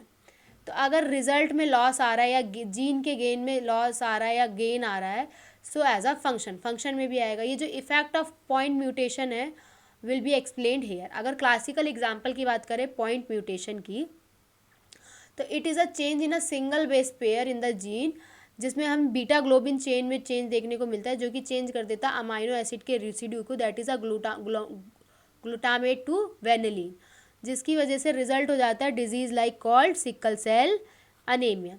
Effect of point mutation का काम होता है इंसर्ट करना या डिलीट करना बेसिस को, कहाँ पे, स्ट्रक्चरल जीन के अंदर, to understand a very following example. अगर हम इंसर्शन और डिलीटिशन की बात करें तो ऑफ 1 to बेस चेंजेस, अगर हम किसी भी बेस को डिलीट कर दें या किसी को भी ऐड ऑन कर दें, तो जो हमारा रीडिंग फ्रेम का सीक्वेंस होता है, मतलब जैसे हम रीड कर रहे होते हैं वो चेंज हो जाएगा, जिसे हम पॉइंट ऑफ इंसर्शन या डिलीटिशन कहते हैं। और इसी म्यूटेशन को क्या कहते हैं, that is a frame shift mutation कहते हैं। किसे फ्रेम शिफ्ट म्यूटेशन कहते हैं, जैसे अगर हम किसी में कुछ भी इंसर्शन कर रहे हैं या डिलीटिशन कर रहे हैं, तो अगर हमने उसमें इंसर्शन या डिलीटेशन कर दिया बेस पेयर के अंदर, हमारा रीडिंग सीक्वेंस बदल गया, तो उसे हम फ्रेम शिफ्ट म्यूटेशन कहेंगे। इसका एग्जांपल मैंने वहाँ पे भी बताया था, यहाँ पे भी बता देती हूँ। Example is a thalassaemia. Insertion and deletion of 3 और इट्स मल्टीपल बेसिस, और जब हम इंसर्शन या डिलीटेशन 3 और 3 से ज़्यादा मल्टीपल बेसिस का कर देते हैं, इंसर्ट और डिलीट 1 और मल्टीपल कोडोन और हंस वन और मल्टीपल अमाइनो एसिड, तो जो रीडिंग फ्रेम है वो रिमेन अनऑल्टर्ड हो जाता है फ्रॉम दैट पॉइंट ऑनवर्ड, ठीक है। तो this is all about a mutation. इतना कुछ इसमें नहीं दिया हुआ है, म्यूटेशन का तो बारे में हमने चैप्टर 5 में ही पढ़ा है, जो भी थोड़ा बहुत पढ़ा है। तो what is a tRNA? As I told you tRNA क्या होता है, that tRNA is a transfer RNA।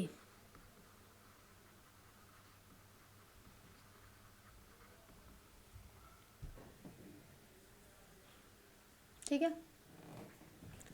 From the very beginning of the proposition of Proudhon, it was clear that Francis Crick, there has to be mechanism to read the codon and also it to link the amino acid, because amino acids have a structural specialties to read the code equally. Amino acid के पास कोई भी structural specialities नहीं होती ताकि हम codon को uniquely read कर सकें। तो उसके लिए उन्होंने एक प्रीसेंस ऑफ अडेप्टर मॉलिक्यूल बताई, that would on a one hand, देखो फिर से गायब हो गया pen, I don't know why.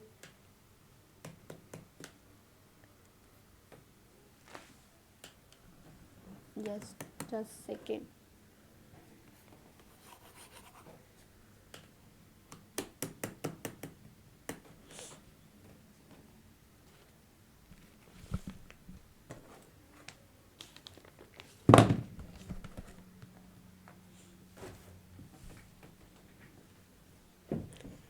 तो यहाँ पर उन्होंने बताया दैट इज़ अबाउट कि जिसमें उन्होंने बताया एडाप्टर मॉलिक्यूल के बारे में, एक हैंड में जो रीड कर सकता है कोड को और ऑन द अदर हैंड वो अमाइनो एसिड्स के साथ बाइंड कर सकता है। उसी tRNA को हम sRNA that is a soluble RNA भी बोलते हैं।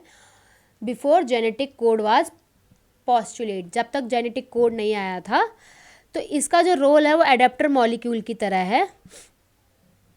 देखो यहाँ पे दिया हुआ है AUG, तो अगर इस AUG को यहाँ देखें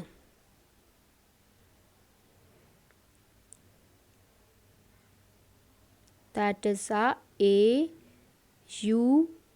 AUG.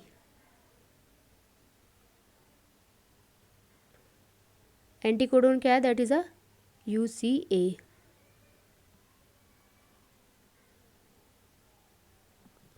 C, this is UCA code for serine, यहाँ लिखा हुआ, ठीक है. That is a code for serine. This is code for, that is a UAG and UAC, that is for a tyrosine. ठीक है. This is a tRNA. So अगर हम बात करें यहाँ पे आगे, तो tRNA has a anticodon loop. ठीक है. tRNA के पास क्या होता है? एक एंटीकोडोन लूप होता है जिसके पास कॉम्प्लीमेंट्री, दैट एंटीकोडोन लूप होता है जिसके पास बेसिस होते हैं ताकि वो कॉम्प्लीमेंट्री कोड कर सके. ठीक है. It also has a amino acid acceptor and. उसके पास एक अमाइनो एसिड एक्सेप्टर एंड भी होता है जो कि अमाइनो एसिड के साथ बाइंड करता है. tRNA जो होता है specific for each amino acid. तो हर अमाइनो एसिड के लिए tRNA क्या होता है? That is a specific. For initiation, अगर जब हम शुरुआत करते हैं तो there is a another specific tRNA जिसे हम इनिशिएटर tRNA कहते हैं. So there are no tRNA for stop codon. तो हमें यहाँ से क्या पता चला कि स्टॉप कोडोन के लिए कोई tRNA नहीं होते. ये जो सेकेंडरी स्ट्रक्चर है tRNA का, that is depicted like a clover leaf.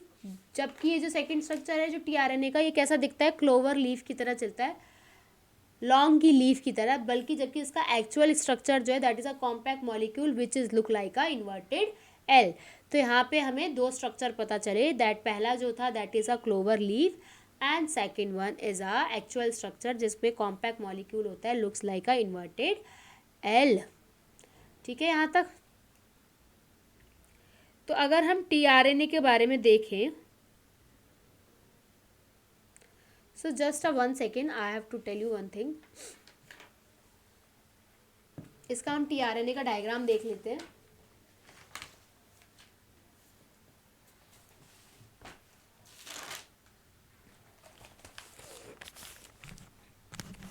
हो सकता है डायग्राम सही ना बने, सो एडजस्ट कर लेना. और क्या,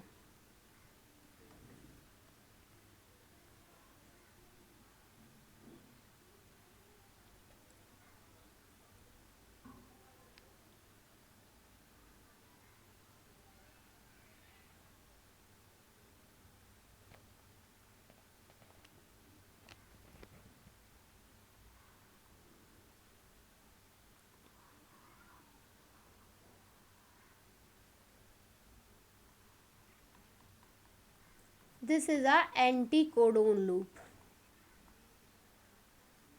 जो कि किस में हेल्प करता है? That is help in attachment of complementary base of the codon. मतलब कहाँ पे अटैच हो जाएगा? mRNA के साथ. Help in attachment with mRNA. Where ये कौन सा लूप होता है? That is a DHU loop जिसका नाम होता है डाई हाइड्रो यूरिडीन लूप. ये क्या करता है? That is a activate a specific type of amino acid. Specific type of amino acids. Where as अगर हम बात करें,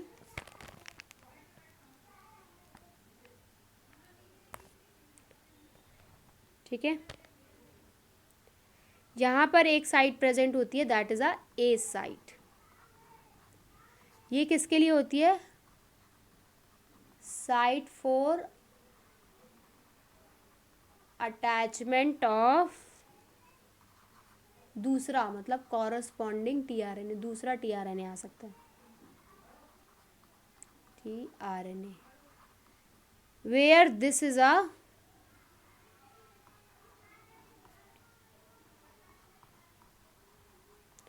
जिसका काम होता है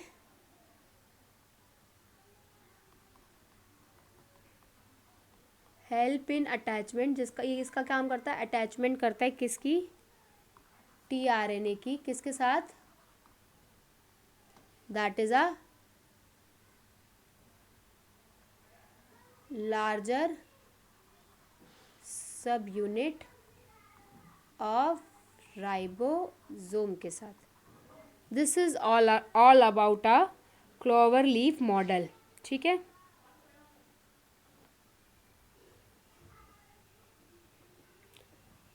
तो चलिए अपना जो नेक्स्ट टॉपिक है दैट इज अ ट्रांसलेशन, इसको शुरू करते हैं।